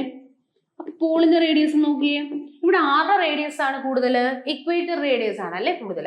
അതായത് നമ്മുടെ ഭൂമി എന്ന് പറയുന്ന ഒരു ജിയോയിഡ് ഷേപ്പ് ആയതുകൊണ്ട് നമ്മുടെ ഭൂമിയുടെ ഇക്വേറ്ററിലെ റേഡിയസും പോളിലെ റേഡിയസും വ്യത്യസ്തമായിരിക്കും. അപ്പൊ നമ്മൾ ഈ ജി, നമ്മളിപ്പോ പറഞ്ഞ ഈ ജി ഒരു ഇക്വേഷൻ വെച്ചത്, ഇങ്ങനെ ഒരു GM/r² എന്ന് പറഞ്ഞ ഇക്വേഷൻ ചെയ്ത് നോക്കുമ്പോഴാണ് ജിയുടെ വാല്യൂ നമുക്ക് കിട്ടുന്നത്. അപ്പൊ ഈ ഒരു ഇക്വേഷനിൽ നമുക്ക് മനസ്സിലാകും ജിയും ആറും എന്താ, ഒരാള് മുകളിൽ കിടക്കുന്നു, ജി മുകളിൽ കിടക്കുന്ന ആള്, ആറ് താഴെ കിടക്കുന്ന ആള്. അപ്പൊ അവര് വിപരീത അനുപാതത്തിലായിരിക്കും. അതായത് നമ്മളൊരു ഇക്വേഷൻ എഴുതുമ്പോൾ ഇവിടെ എയും സിയും താഴെ മുകളിലും അല്ലേ, അപ്പൊ ഈ എയും സിയും വിപരീത അനുപാതത്തിലായിരിക്കും. എന്നാ നോക്കിയേ, എയും ബിയും ഒരേ സൈഡിൽ കിടക്കുമല്ലേ, അപ്പൊ അവര് നേരനുപാതത്തിലായിരിക്കും. അങ്ങനെയാണ് നമ്മൾ അനുപാതം പറയുന്നത്. ഓക്കെ, അതായത് എയും ബിയും മുകളിൽ തന്നെ കിടക്കുന്നു, അതുകൊണ്ട് അവർ നേരനുപാതം. ഇനി എ മുകളിലും സി താഴെയും കിടക്കുന്നു, അതുകൊണ്ട് എന്താ? വിപരീത അനുപാതത്തിലായിരിക്കും. ഓക്കെ, അപ്പൊ ഞാൻ നോക്കിയേ, ഇവിടെ നിങ്ങൾ നോക്കിയേ ജിയും ആറും വിപരീത അനുപാതത്തിലല്ലേ. അതായത് ജി കൂടിക്കഴിഞ്ഞാൽ എന്ത് പറ്റും? ആറ് കുറവുള്ളിടത്തായിരിക്കും ജി കൂടുന്നത്. എവിടെയാണോ റേഡിയസ് കുറവ് അവിടെ ജിയുടെ വില കൂടുതലായിരിക്കും. അപ്പൊ നിങ്ങൾ നോക്കിയേ, എവിടെയാണ് റേഡിയസ് കുറവ്? നമ്മുടെ പോളിലല്ലേ. പോളിൽ അതായത് ഇത്രയും റേഡിയസേ ഉള്ളൂ. ഇക്വേറ്ററിന്റെ കേസ് എന്താ? ഇത്രയും റേഡിയസ് വരുന്നു. അപ്പൊ പോളിൽ റേഡിയസ് കുറവല്ലേ. അപ്പൊ റേഡിയസ് കുറവായതുകൊണ്ട് ജി പോളിൽ എന്തായിരിക്കും? ഹൈ ആയിരിക്കും. പോളില് ജിയുടെ വാല്യൂ കൂടുതലായിരിക്കും. ഇതിന്റെ വാല്യൂ ഒരുപാട് ഹൈ അല്ല, 9.8 യൂഷ്വൽ വാല്യൂവിനോടൊപ്പം ഒരു 0.01 കൂടെ, അതായത് 9.81 ആണ് പോളിലുള്ള ജിയുടെ വാല്യൂ. ഇനി നമ്മൾ നോക്കിയേ, എവിടെയാണോ റേഡിയസ് കൂടുതൽ അവിടെ ജിയുടെ വാല്യൂ കുറവാണ്. അപ്പൊ റേഡിയസ് കൂടുതൽ എവിടെയാണ്? ഇക്വേറ്ററിലാണ് അല്ലെ. അപ്പൊ ജി ഇക്വേറ്ററിൽ എന്തായിരിക്കും? ലോ ആയിരിക്കും. ഇവിടെ നമ്മൾ കണ്ടു, എവിടെയാണോ റേഡിയസ് കൂടുതൽ അവിടെ ജി എന്തായിരിക്കും, കുറവായിരിക്കും. അപ്പൊ റേഡിയസ് കൂടുതൽ ഇക്വേറ്ററിലാണ്, സോ ജിയുടെ വാല്യൂ എന്ത് ചെയ്യും, കുറയും. 9.78 എന്നുള്ള വാല്യൂ വരും. 9.78. ഓക്കെ, അപ്പൊ നമ്മൾ ജിയുടെ യൂഷ്വൽ വാല്യൂ 9.8 കിട്ടി. ഇനി ജിയുടെ വാല്യൂ 9.89 വരുന്നു. എവിടാ ജിയുടെ വാല്യൂ 9.89? യെസ്, പോളിലാണ്. ഇനി ജിയുടെ വാല്യൂ 9.78 വരുന്നു. എവിടെ? ഇക്വേറ്ററില്. യൂഷ്വൽ കേസിൽ, അപ്പൊ നമുക്ക് ഇക്വേറ്ററിനും പോളിനും ഒക്കെ സ്പെസിഫൈ ചെയ്ത് ക്വസ്റ്റ്യനിലൊന്നും തരത്തില്ലല്ലോ, അതുകൊണ്ട് നമ്മൾ പറയും യൂഷ്വലി ജിയുടെ വാല്യൂ ഏകദേശം ഇതിന്റെ ഒരു ആവറേജ് വാല്യൂ ആയിട്ടുള്ള 9.8 ആണ്. ഈ വാല്യൂ വേണം നമ്മൾ പ്രോബ്ലം ചെയ്യുമ്പം യൂസ് ചെയ്യാനായിട്ട്. ഈ ജി പോളും ജി ഇക്വേറ്ററിന്റെ വാല്യൂ നോക്കി വെക്കണ്ട, കൂടുതലാണ് കുറവാണെന്ന് അറിഞ്ഞിരിക്കുക. പക്ഷെ പ്രോബ്ലം ചെയ്യുമ്പോൾ നമ്മൾ ഈ വാല്യൂ വേണം യൂസ് ചെയ്യാൻ. ഇനി ഒരു കേസും കൂടെ ഉണ്ട്, സെന്റർ ഓഫ് ദ എർത്ത്. അതായത് നമ്മുടെ ഭൂമിയുടെ എക്സാക്ട് സെന്ററിലെ കേന്ദ്രത്തില് ജിയുടെ വാല്യൂ എന്ന് പറയുന്നത് 0 ആയിരിക്കും. ഭൂമിയുടെ കേന്ദ്രത്തിൽ നോക്കിക്കഴിഞ്ഞാൽ നമുക്ക് ജിയുടെ വാല്യൂ എന്തായിട്ട് കാണാൻ പറ്റും, 0 ആയിട്ട് കാണാൻ പറ്റും. അപ്പൊ ഈ 4 കേസസ് നമ്മൾ നോക്കി വെക്കുക. ജിയുടെ വാല്യൂ 9.78 ആണ് ഇക്വേറ്ററിൽ. ജിയുടെ വാല്യൂ സർഫസിൽ, ഭൂമിയുടെ ഉപരിതലത്തിൽ നോക്കിക്കഴിഞ്ഞാൽ 9.89ഉം. ഇനി ഇക്വേറ്ററിന്റെ കേസിൽ 9.89ഉം. ഭൂകേന്ദ്രത്തിൽ ജിയുടെ വാല്യൂ 0 ആണ്. ഓക്കെ, ഇനി നമ്മുടെ ക്വസ്റ്റ്യനിലോട്ട് പോയേ. നമ്മുടെ ക്വസ്റ്റ്യനിൽ പറയുന്നു ഭൂമിയുടെ ധ്രുവപ്രദേശത്ത് വെച്ച് മാസും ഭാരവും നിർണയിച്ച. അപ്പൊ നമ്മൾ മാസ് എന്താണ്, ഭാരം എന്താണ് എന്നുള്ള വ്യത്യാസം ഒന്ന് നിങ്ങൾ അറിഞ്ഞിരിക്കണം. മാസ്, ഭാരം. അതായത് മാസ് എന്ന് പറഞ്ഞാൽ ഒരു വസ്തുവിലുള്ള ആകെയുള്ള ആളുകളുടെ ഒരു കൗണ്ടിനെയാണ് നമ്മൾ മാസ് എന്ന് പറയുന്നത്. അതായത് ഒരു വസ്തു നിർമ്മിച്ചിരിക്കുന്ന, ഒരു ദ്രവ്യത്തിൽ അടങ്ങിയിരിക്കുന്ന ആകെയുള്ള വസ്തുവിന്റെ അളവിനെയാണ് നമ്മൾ മാസ് എന്ന് വിളിക്കുന്നത്. ഇപ്പൊ ഞാനൊരു ബോൾ എടുത്തു, എന്നിട്ട് ആ ബോൾ എടുത്തിട്ട് അതിനകത്ത് ആകെ എത്ര അളവുണ്ട്, ആകെ എത്ര ആളുണ്ടെന്ന് ഞാൻ നോക്കിയപ്പം എനിക്ക് കിട്ടുന്നതാണ് മാസ്. മാസ് എന്ന് പറയുന്നത് എപ്പോഴും സ്ഥിരമാണ്, മാസ് ഒരിക്കലും മാറില്ല. അതായത് ഞാനൊരു ബോൾ എടുത്ത് ഞാൻ അതിന്റെ മാസ് നോക്കിയപ്പം എനിക്കത് 30 കിലോഗ്രാം കിട്ടിയെന്ന് വിചാരിക്കും. എനിക്കൊരു 30 കിലോഗ്രാം കിട്ടി. ഞാൻ അതിനെ എടുത്ത് ഇക്വേറ്ററിൽ കൊണ്ടുവന്നു, പോളിൽ കൊണ്ടുവന്നു. എവിടെ കൊണ്ടുപോയിക്കോ അതിന്റെ മാസ് എത്ര ആയിരിക്കും, 30 ആയിരിക്കും. അതായത് മാസ് എപ്പോഴും എന്തായിരിക്കും, സ്ഥിരമായിരിക്കും. മാസ് മെഷർ ചെയ്യുന്നത് നമ്മൾ കിലോഗ്രാം ആണ്. ഓർത്തു വെക്കുക, മാസ് എപ്പോഴും അളക്കുന്നത് കിലോഗ്രാം ആണ്. ഇനി ഒരു വസ്തുവിന്മേൽ ഭൂമി പ്രയോഗിക്കുന്ന ആകർഷണ ബലത്തെ നമ്മൾ വിളിക്കുന്ന പേരാണ് വെയിറ്റ്. വെയിറ്റ് എന്താണ്? ഭൂമി ഒരു വസ്തുവിന് മേൽ പ്രയോഗിക്കുന്ന ഒരു ആകർഷണ ബലം. അതായത് ഒരു വസ്തു ഇവിടെ ഇരിക്കുകയാണ്, ആ വസ്തുവിലേക്ക് ഭൂമി ഒരു ബലം പ്രയോഗിക്കുന്നു. ആ ബലം പ്രയോഗിക്കുമ്പോൾ അതിന് താഴോട്ട് എന്തുണ്ടാവും, ഒരു ഭാരം ഉണ്ടാവും അല്ലെ, ഒരു വെയിറ്റ് ഉണ്ടാവും. വെയിറ്റിനെ നമ്മൾ mg എന്നല്ലേ റെപ്രസെന്റ് ചെയ്യുന്നത്. അപ്പം വെയിറ്റ് എന്ന് പറയുന്നത് mg ആണ്. ഇതെന്തല്ല, സ്ഥിരമല്ല, നോട്ട് എ കോൺസ്റ്റന്റ്. നിങ്ങൾ തന്നെ പറഞ്ഞേ, എന്താ സ്ഥിരമല്ലാത്ത? എന്താ ഇവിടെ സ്ഥിരമല്ലാത്ത? എന്താ ജി ഉണ്ടല്ലേ. നമ്മൾ പറഞ്ഞു എം എന്ന് പറഞ്ഞാൽ കോൺസ്റ്റന്റാ. എം നമ്മൾ കണ്ടു, മാസ് എപ്പോഴും സ്ഥിരവാ. പക്ഷെ ജി സ്ഥിരമാണോ? അല്ല. ജി ഇക്വേറ്ററിൽ കുറവാണ്, പോളിൽ ജിയുടെ വാല്യൂ കൂടുതലാണ്, ഭൂമിയുടെ കേന്ദ്രത്തിൽ ജിയുടെ വാല്യൂ 0 ആണ്. അപ്പൊ ജിയുടെ വാല്യൂ എന്ത് ചെയ്യും, വേരി ചെയ്യും. ജിയുടെ വാല്യൂ വേരി ചെയ്താൽ ഉറപ്പായിട്ടും എന്തും വേരി ചെയ്യും, വെയിറ്റും മാറില്ലേ. ജി എവിടെ കൂടിയാ വെയിറ്റ് എവിടെ കൂടും, ജി കുറഞ്ഞാ വെയിറ്റ് കുറയും. ഓക്കെ, സോ വെയിറ്റ് എന്ന് പറയുന്നത് എന്തല്ല, കോൺസ്റ്റന്റ് അല്ല. ഇവിടെ നമ്മൾ പറഞ്ഞു മാസ് കിലോഗ്രാമിലാണ്. അപ്പൊ നമ്മൾ പറഞ്ഞില്ലേ വെയിറ്റ് എന്ന് പറഞ്ഞാൽ ഭൂമി പ്രയോഗിക്കുന്ന ഒരു ബലമല്ലേ. ബലത്തിന് നമ്മൾ പൊതുവെ കൊടുക്കുന്നത് ഐസക് ന്യൂട്ടണിനെ ഓണർ ചെയ്തുകൊണ്ട് ന്യൂട്ടൺ എന്നുള്ള യൂണിറ്റ് ആണ് അല്ലെ. അപ്പൊ ന്യൂട്ടണിലാണ് വെയിറ്റ് എപ്പോഴും മെഷർ ചെയ്യുന്നത്. അപ്പൊ നമ്മൾ ക്വസ്റ്റ്യൻ നോക്കിയേ, ഭൂമിയുടെ ധ്രുവപ്രദേശത്ത് വെച്ച മാസും ഭാരവും നിർണയിച്ച ഒരു വസ്തുവിനെ ഭൂമധ്യരേഖയ്ക്ക് അടുത്ത് വെച്ചിരിക്കുന്നു. ഇതുമായി ബന്ധപ്പെട്ട ശരിയായ പ്രസ്താവന ഏത്? മാസ് മാറുന്നില്ല, അത് കറക്റ്റ് ആണ് കേട്ടോ. എപ്പോഴും മാസ് കോൺസ്റ്റന്റ് ആണ്. അപ്പൊ ഈ ഒരു ഓപ്ഷനിലും മാസ് മാറുന്നില്ല, ഈ ഒരു ഓപ്ഷനിലും മാസ് മാറുന്നില്ല. അടുത്തത് നോക്കിയേ, ആ ഓപ്ഷനിലെ ഭാരം ഏറ്റവും കൂടുതൽ, ഭാരം ഏറ്റവും കുറവ്. അപ്പൊ നമുക്ക് ഭാരത്തിന്റെ കേസ് നോക്കാം. അപ്പൊ നമുക്കറിയാം വെയിറ്റ് mg ആണ്. ആദ്യം അത് ധ്രുവപ്രദേശത്താണ്, അപ്പൊ ജിയുടെ വാല്യൂ ഹൈ ആണ്. ഇനി അതിനെ കൊണ്ടുവന്ന് ഇക്വേറ്ററിൽ കൊണ്ടുവരുന്നു, അപ്പൊ ജിയുടെ വാല്യൂ ലോ ആകും. അപ്പം ഇക്വേറ്ററിലേക്ക് കൊണ്ടുവരുമ്പം ജിയുടെ വാല്യൂ എന്താകുന്നു, ലോ ആകുന്നു. അതിനർത്ഥം എന്താ, അതിന്റെ വെയിറ്റ് കുറയുന്നു അല്ലേ. ആദ്യം അത് പോളിലിരുന്നപ്പം അതിന്റെ വാല്യൂ, പോളിന്റെ കേസിൽ അതിന്റെ വെയിറ്റ് mg ഹൈ ആയിരുന്നു. അങ്ങനെ ഇരുന്ന ഒരാളെ കൊണ്ടുവന്നതാണ്ട് ഇക്വേറ്ററിലോട്ട് കൊണ്ടുവരുന്നു. ഇക്വേറ്ററിൽ ജിയുടെ വാല്യൂ ലോ ആണ്, അതുകൊണ്ട് ഉറപ്പായിട്ടും വെയിറ്റ് എന്ത് ചെയ്യുന്നു? കുറയുന്നു. ഭാരം ഏറ്റവും കുറവ്. ഓക്കെ, ഭാരം കുറയുന്നു, അതാണ് ആൻസർ. ഈ ക്വസ്റ്റ്യൻ ഓക്കെ ആയല്ലോ? ഓക്കെ. നെക്സ്റ്റ് വൺ, വസ്തുവിനേക്കാൾ വലുതും നിവർന്നതും മിഥ്യയുമായ പ്രതിബിംബം രൂപീകരിക്കുന്ന ഒരു ദർപ്പണത്തിന്റെ വക്രത ആരം 45 സെന്റിമീറ്റർ ആയാൽ ദർപ്പണം ഏതുതരം? ദർപ്പണത്തിന്റെ ഫോക്കസ് ദൂരം എത്ര? ഇതാണ് നമ്മുടെ ക്വസ്റ്റ്യൻ. അപ്പൊ ദർപ്പണം എന്നുള്ള ഒരു ടോപ്പിക്കുമായിട്ട്, ഇതിലെ ദർപ്പണം എന്നുള്ള ടോപ്പിക്കുമായിട്ട് ബന്ധപ്പെട്ട ഒരു ക്വസ്റ്റ്യൻ ആണ് ഇത്. അപ്പൊ നമുക്കറിയാം ദർപ്പണങ്ങൾ നമ്മൾ പ്രധാനമായിട്ടും 3 തരം ദർപ്പണങ്ങളാണ് നമുക്കറിയാവുന്നത്. നമുക്കറിയാവുന്ന ദർപ്പണം, ഒന്ന് പ്ലെയിൻ ദർപ്പണം അല്ലെങ്കിൽ സമതല ദർപ്പണം. അതായത് ആ ഒരു ദർപ്പണത്തിന്റെ കേസിൽ അത് പൂർണ്ണമായിട്ട് നമുക്ക് തൊട്ട് നോക്കുമ്പോൾ അത് മൊത്തത്തിലൊരു സമതലം പോലെ അല്ലെ, പ്ലെയിൻ പോലെ, നമ്മളിപ്പോ ഈ ബ്ലാക്ക് ബോർഡ് പോലെ മൊത്തം തൊട്ട് നോക്കിയാൽ നമുക്ക് വല്ല കുഴിയോ ഉന്തി നിൽക്കുന്നതോ അങ്ങനെ വല്ലതും ഉണ്ടോ? ഇല്ല, എല്ലായിടവും ഒരുപോലെയുള്ള ദർപ്പണമാണ് സമതല ദർപ്പണം. നമ്മൾ യൂഷ്വലി നമ്മുടെ വീടുകളിലൊക്കെ ഉപയോഗിക്കുന്നത് സമതല ദർപ്പണമാണ് അല്ലെ. നമ്മൾ കണ്ണാടി നോക്കുമ്പോൾ കാണുന്നത് ഒരു സമതല ദർപ്പണമാണ്. അപ്പൊ സമതല ദർപ്പണം എന്ന് പറഞ്ഞാൽ പ്ലെയിൻ ആയിട്ടിരിക്കുന്ന ദർപ്പണം. ഇത് കൂടാതെ തന്നെ 2 ദർപ്പണങ്ങളും കൂടെ നമുക്ക് പഠിക്കാനുണ്ട്. ഒന്ന് കോൺകേവ് ദർപ്പണം, 2 കോൺവെക്സ് ദർപ്പണം. കോൺകേവ് ദർപ്പണമുണ്ട്, കോൺവെക്സ് ദർപ്പണമുണ്ട്. അപ്പൊ പ്ലെയിൻ ദർപ്പണമുണ്ട്, കോൺകേവ് ദർപ്പണമുണ്ട്, കോൺവെക്സ് ദർപ്പണമുണ്ട്. അപ്പോ ഈ കോൺകേവ് ദർപ്പണവും കോൺവെക്സ് ദർപ്പണവും വെച്ചിട്ടാണ് നമ്മുടെ ക്വസ്റ്റ്യൻ. കാരണം നിങ്ങൾ നോക്കിയേ, ഓപ്ഷനിൽ തന്നിരുന്നത് കോൺവെക്സും കോൺകേവും, ഇങ്ങനെ 2 വാല്യൂസ് ആണ് നമ്മുടെ ഓപ്ഷനിൽ തന്നിരിക്കുന്നത്. അപ്പൊ നമുക്ക് കോൺകേവ് ദർപ്പണത്തെ പറ്റിയും കോൺവെക്സ് ദർപ്പണത്തെ പറ്റിയും നോക്കാം. അതായത് ഞാനിപ്പം ഒരു ഐസ്ക്രീമിന്റെ ബോൾ എടുക്കുന്നു, എൻ്റെ കയ്യിൽ ഒരു ഐസ്ക്രീം ബോൾ ഉണ്ട്. അപ്പൊ നമ്മൾ കണ്ടിട്ടുണ്ടല്ലോ, ഐസ്ക്രീം ബോളിന്റെ കേസിൽ അതിനകത്ത് ഒരു അടപ്പില്ലേ, നമ്മൾ ഐസ്ക്രീം, നമ്മൾ ബോൾ ഐസ്ക്രീം എടുക്കുമ്പോൾ അതിനകത്ത് ഒരു അടപ്പില്ലേ. അപ്പൊ നമ്മൾ കണ്ടിട്ടില്ലേ, ആ ഒരു മൊത്തം ഒരു ബോൾ എടുത്തു കഴിഞ്ഞാൽ ആ ഐസ്ക്രീമിന്റെ അടപ്പ് മാത്രം മാറ്റി കഴിഞ്ഞാൽ നമുക്കൊരു പോർഷൻ കിട്ടും. ആ അടപ്പ് മറ്റൊരു പോർഷൻ ആയിട്ട് നമുക്ക് സെപ്പറേറ്റ് ചെയ്യാം. അപ്പൊ ഇതിനകത്ത് നമ്മൾ ഫിക്സ് ചെയ്ത് വെക്കുന്ന അടപ്പില്ലേ, ഇതാണ് നമ്മുടെ കണ്ണാടി. നമ്മൾ എടുക്കുന്ന കോൺകേവ് ദർപ്പണമായാലും കോൺവെക്സ് ദർപ്പണമായാലും നമ്മൾ അവിടെ ദൂരെ എടുക്കുന്ന ആ ഒരു അടപ്പിന് സിമിലറാണ്. കാരണം നിങ്ങൾ നോക്കിയേ, ഞാൻ ഇങ്ങനെ ഒരു ഐസ്ക്രീം ബോൾ എടുത്തു, ഞാൻ ഇവിടെ നിന്ന് കട്ട് ചെയ്തു. അപ്പൊ കട്ട് ചെയ്ത് മാറ്റിയത് അതിന്റെ അടപ്പാണെന്ന് വിചാരിക്കുക. അപ്പൊ എനിക്ക് 2 പോർഷൻ കിട്ടത്തില്ലേ? ഒന്ന് ഇങ്ങനെ ഒരു പോർഷനും ഇത് നമ്മുടെ ആ നേരത്തെ ഉള്ള പോർഷനും. അപ്പൊ ഇതിൽ നിന്ന് കട്ട് ചെയ്തെടുക്കുന്ന ഒരു കുഞ്ഞടപ്പില്ലേ, ഇതാണ് നമ്മുടെ കണ്ണാടിയായിട്ട് നമ്മൾ പറയുന്നത്. അതായത് നമ്മൾ ഈ എടുക്കുന്ന അടപ്പില് അകത്താണ് പ്രതിഫലനം നടക്കുന്നതെങ്കിൽ, പ്രതിഫലനം നടക്കാത്ത സ്ഥലത്താണ് കേട്ടോ നമ്മളിങ്ങനെ വര വെച്ച് റെപ്രസെന്റ് ചെയ്യുന്നത്. ഇതിനർത്ഥം ഇവിടെ പ്രതിഫലനം ഒന്നും നടക്കില്ല, ലൈറ്റ് വന്ന് തട്ടിയാലും പ്രതിഫലനം നടക്കില്ല. അകത്ത് പ്രതിഫലനം നടക്കുന്നു. ഞാൻ എടുത്ത ആ ഒരു ഐസ്ക്രീമിന്റെ അടപ്പിന്റെ അകത്താണ് റിഫ്ലക്ഷൻ നടക്കുന്നതെങ്കിൽ ഇതിനെ ഞാൻ വിളിക്കും കോൺകേവ് ദർപ്പണം.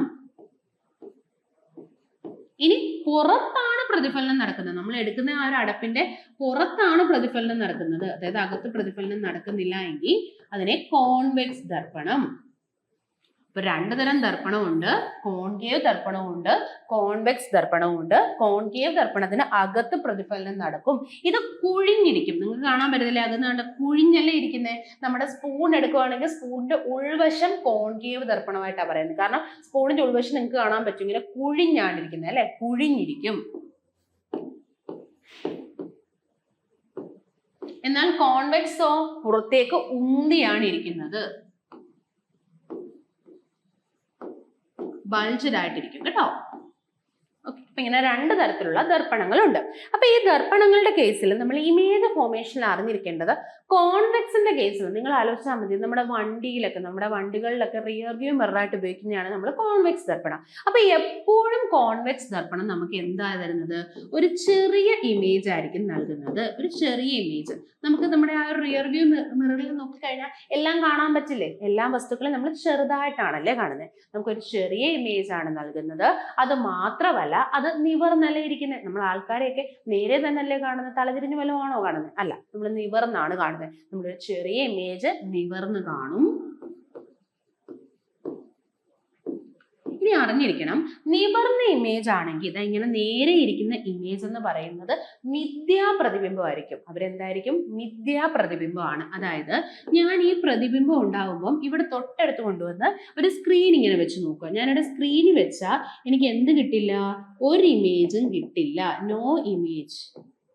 ഒരു സ്ക്രീൻ വെക്കുമ്പം എനിക്ക് എന്ത് കിട്ടില്ല, ഒരു ഇമേജും കിട്ടില്ല. അതായത് ഞാൻ ഈ ഒരു പ്രതിബിംബത്തിന്റെ അടുത്ത് കൊണ്ടുവന്ന സ്ക്രീൻ നോക്കിയാൽ എനിക്ക് ആ സ്ക്രീനിൽ ഇതിന്റെ പ്രതിബിംബം കിട്ടില്ല. ഇത്തരത്തിലുള്ള ഇമേജുകളെ നമ്മൾ വിളിക്കുന്ന പേരാണ് വെർച്വൽ ഇമേജ് അല്ലെങ്കിൽ മിഥ്യാ പ്രതിബിംബം. സോ നമ്മൾ ഓർത്തു വെക്കുക, കോൺവെക്സ് എപ്പോഴും ഏത് പൊസിഷനിലും കോൺവെക്സിൽ നമ്മളൊരു വസ്തു ഇരുന്നാലും നമുക്ക് കിട്ടുന്നത് ഒരു ചെറിയ പ്രതിബിംബമായിരിക്കും.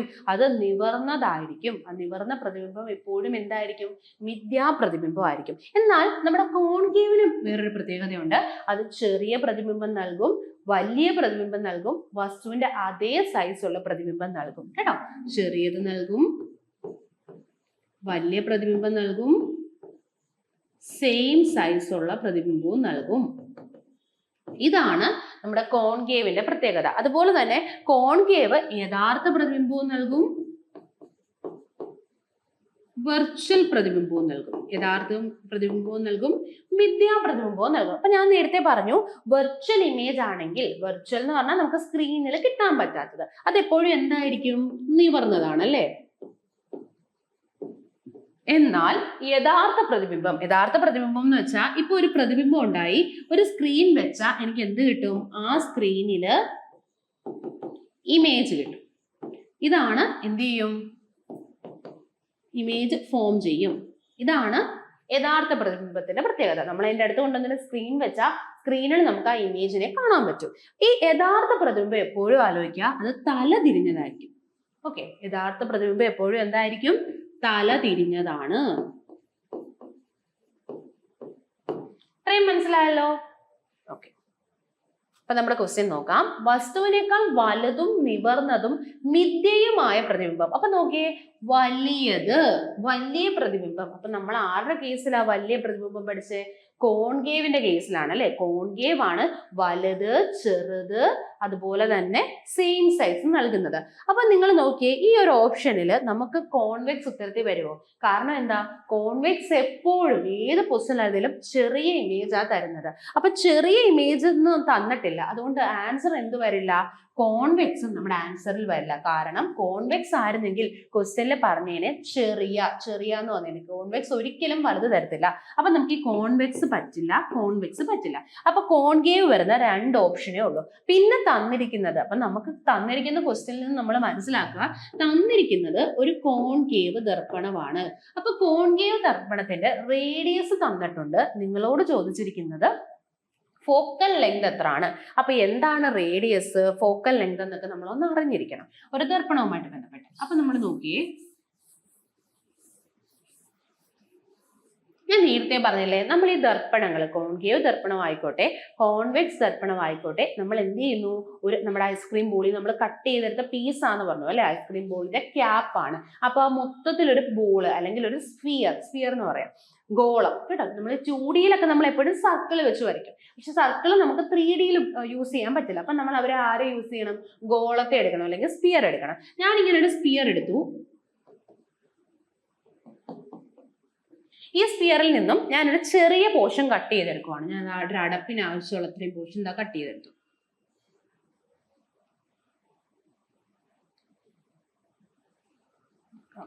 ഇത്രയും പോർഷൻ ഞാൻ കട്ട് ചെയ്തെടുത്തു. അപ്പൊ ഈ കട്ട് ചെയ്തെടുത്ത ഇത്രയും പോർഷൻ ഇല്ലേ, ഇതെന്റെ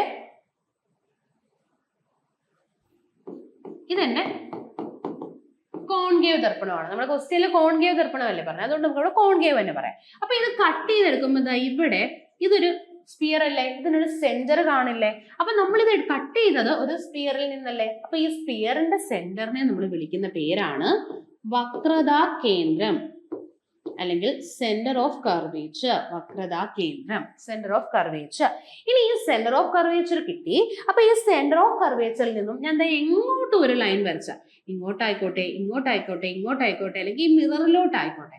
അപ്പൊ ഈ വരയ്ക്കുന്ന ലൈനെ വിളിക്കുന്ന പേരാണ് വക്രത ആരം, റേഡിയസ് ഓഫ് കർവേച്ചർ, വക്രത ആരം. അപ്പൊ നമ്മൾ ഇവിടെ വരയ്ക്കുമ്പം ഇത് ഈ ഒരു പോയിന്റിലൂടെ പാസ് ചെയ്ത് പോത്തില്ലേ, ഇങ്ങനെ പർട്ടിക്കുലർ ആയിട്ട് ഈ ഒരു പോയിന്റിലൂടെ പാസ് ചെയ്യുന്നതായിട്ട് കാണാൻ പറ്റും.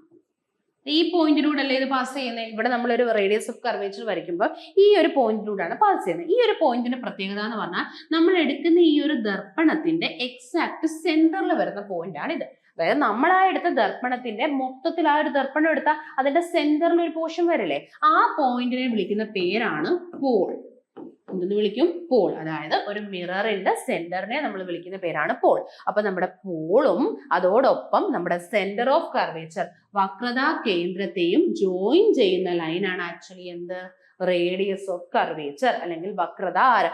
ഈ സൈഡിലും എല്ലാം നമുക്ക് ഈ വക്രതാരം പറയാം കേട്ടോ. അപ്പൊ നമ്മുടെ യൂഷ്വൽ ഡെഫിനിഷൻ എന്ന് പറയുന്നത് പോളിനെയും സെന്റർ ഓഫ് കർവേച്ചറിനെയും ജോയിൻ ചെയ്യുന്ന ലൈനാണ് റേഡിയസ് ഓഫ് കർവേച്ചർ. ഇനി നമ്മൾ നോക്കിയേ, ഇപ്പൊ ഞാൻ ഈ എടുത്ത ഈ ഒരു മിററിലേക്ക് ഞാനിവിടെ കുറെ രേഖകൾ ഇങ്ങനെ സമാന്തരമായിട്ട് വരുന്നു, പാരലായിട്ട് വരുന്നെന്ന് വിചാരിക്കാം. ഈ പാരലായിട്ട് വരുന്ന റേസ് നിങ്ങൾക്ക് കുറച്ച് കഴിഞ്ഞ് കാണാൻ പറ്റും. ഇവിടെ തട്ടി ഈ ഒരു പർട്ടിക്കുലർ പോയിന്റിലൂടെ ആയിരിക്കും കടന്നു പോകുന്നത്. എല്ലാ റേസും ഒരു പർട്ടിക്കുലർ പോയിന്റിലൂടെ കടന്നു. ഈ ഒരു പോയിന്റിനെ നമ്മൾ വിളിക്കുന്ന പേരാണ് ഫോക്കസ്, പ്രിൻസിപ്പൽ ഫോക്കസ് അല്ലെങ്കിൽ മുഖ്യ ഫോക്കസ് എന്ന് വിളിക്കും. പ്രിൻസിപ്പൽ ഫോക്കസ് അല്ലെങ്കിൽ മുഖ്യ ഫോക്കസ്. ഓക്കെ, അപ്പൊ നമുക്കൊരു ഫോക്കസ് കിട്ടി, സെന്റർ ഓഫ് കർവേച്ചർ കിട്ടി, പോള് കിട്ടി. അപ്പൊ അതാ നോക്കിയേ, ഈ ഫോക്കസും പോളും തമ്മിലുള്ള ഡിസ്റ്റൻസിനെ നമ്മൾ വിളിക്കുന്ന പേരാണ്, ഇവിടെ കണ്ടോ, ഈ ഫോക്കസും പോളും തമ്മിലുള്ള ഈ ചെറിയ ഡിസ്റ്റൻസിനെ വിളിക്കുന്ന പേരാണ് ഫോക്കൽ ദൂരം, ഫോക്കൽ ലെങ്ത്, ഫോക്കൽ ദൂരം, ഫോക്കൽ ലെങ്ത്. ഓക്കെ, അപ്പൊ നിങ്ങൾ നോക്കിയേ, ഫോക്കൽ ലെങ്ത് നമ്മൾ കിട്ടിയില്ലേ, ഫോക്കൽ ലെങ്ത് എഫ്. അപ്പൊ നമുക്ക് നേരത്തെ റേഡിയസ് ഓഫ് കർവേച്ചർ കിട്ടി. ഈ റേഡിയസ് ഓഫ് കർവേച്ചറിന്റെ പകുതി വിലയെ നമ്മൾ വിളിക്കുന്ന പേരാണ് ഫോക്കൽ ദൂരം. ഫോക്കൽ ദൂരം എന്ത് ചെയ്താൽ മതി? നമ്മുടെ റേഡിയസ് ഓഫ് കർവേച്ചർ എത്ര ആണോ അതിന്റെ ഹാഫ് എടുക്കുക, അതായിരിക്കും ഫോക്കൽ ലെങ്ത്. ഇനി നിങ്ങൾ അറിഞ്ഞിരിക്കേണ്ട ഒരു കാര്യമാണ്, ഇത് ഇച്ചിരി ഹയർ ആയിട്ടുള്ള ഒരു കേസാണ്, നിങ്ങൾ അത് അറിഞ്ഞിരിക്കുക. കാരണം നമ്മുടെ +1 +2 ടെക്സ്റ്റിൽ പറയുന്ന ഒരു കാര്യമാണ്. ഇനിയുള്ള എക്സാംസിൽ നമ്മൾ ആ ഒരു ടൈപ്പ് ക്വസ്റ്റ്യനും കൂടെ പ്രതീക്ഷിക്കുക. കാരണം PSCക്ക് നമ്മളെ കൺഫ്യൂസ് ചെയ്യാൻ ഭയങ്കര ഇഷ്ടമാണ്. ഈസി ആയിട്ടുള്ള ക്വസ്റ്റ്യൻ തന്നെ കൺഫ്യൂസ് ചെയ്യിപ്പിച്ച് പോസിറ്റീവും നെഗറ്റീവും ഒക്കെ കാണുമ്പോൾ കുട്ടികൾ ഡൗട്ട്ഫുൾ ആകണം. അതിനു വേണ്ടിയുള്ള ക്വസ്റ്റ്യൻസ് ഇടാനേ ശ്രമിക്കും. അപ്പൊ നിങ്ങൾ ഇതൊന്നും അറിഞ്ഞിരിക്കുക. നമ്മൾ കോൺകേവ്, നിങ്ങൾ കുറെ കഴിഞ്ഞിട്ട് ലെൻസും പഠിക്കും, ലെൻസ് ഒക്കെ പഠിക്കും. എപ്പോഴും നിങ്ങൾ ആലോചിക്കുക, കോൺകേവ് മിറർ ആയാലും ലെൻസ് ആയാലും ഫോക്കൽ ലെങ്തും റേഡിയസും നെഗറ്റീവ് വരും. അതായത് നമ്മുടെ ക്വസ്റ്റ്യനിൽ അവർ പറയില്ല ഫോക്കൽ ലെങ്ത് നെഗറ്റീവ് ഒന്നും തരത്തില്ല. പക്ഷെ നിങ്ങൾ ആലോചിക്കുക, നമ്മൾ എടുക്കുന്ന ദർപ്പണം കോൺകേവ് ആണെങ്കിൽ ഫോക്കൽ ലെങ്തും നെഗറ്റീവ് ആയിരിക്കും, റേഡിയസും നെഗറ്റീവ്. അപ്പൊ റേഡിയസ് നെഗറ്റീവ് ആണെങ്കിൽ നിങ്ങൾക്ക് അറിയാലോ, അതിന്റെ പകുതി എടുക്കുമ്പോൾ എന്തായാലും ഫോക്കൽ ലെങ്ത് എന്തേ വരൂ? നെഗറ്റീവേ വരൂ. കോൺകേവിന്റെ കേസിൽ ഫോക്കൽ ലെങ്തും നെഗറ്റീവ് ആണ്, റേഡിയസും നെഗറ്റീവ് ആണ്. ഇനി കോൺവെക്സിന്റെ കേസിൽ ഫോക്കൽ ലെങ്തും പോസിറ്റീവ് ആണ്, റേഡിയസും പോസിറ്റീവ് ആണ്. അതൊന്ന് അറിഞ്ഞിരിക്കുക കേട്ടോ. കോൺകേവ് ആണെങ്കിൽ ഫോക്കൽ ലെങ്തും റേഡിയസും നെഗറ്റീവ് ആണ്, കോൺവെക്സ് ആണെങ്കിൽ ഫോക്കൽ ലെങ്തും റേഡിയസും പോസിറ്റീവ് ആണ്. അങ്ങനെയാണ് നമുക്ക് ഈ ഒരു ക്വസ്റ്റ്യൻ നോക്കാം. നമ്മുടെ ക്വസ്റ്റ്യൻ നോക്കിയേ, ഇവിടെ തന്നിരിക്കുന്നത് വക്രത ആരം, റേഡിയസ് തന്നു 45. പക്ഷെ നമുക്കറിയാം നമ്മൾ എടുത്തിരിക്കുന്ന എന്ത് ദർപ്പണവാ? കോൺകേവ് ആണ്. കോൺകേവ് ആണ്, ഇതിൻ്റെ ഒരു -45 വരണം. റേഡിയസ് ഓഫ് കർവേച്ചറിന്റെ വാല്യൂ -45. അങ്ങനെയാണെങ്കിൽ ഫോക്കൽ ലെങ്ത് പറഞ്ഞേ, ഫോക്കൽ ലെങ്ത് എന്താ? റേഡിയസ് ഓഫ് കർവേച്ചറിന്റെ പകുതി -22.5. ആൻസർ എന്താണ്?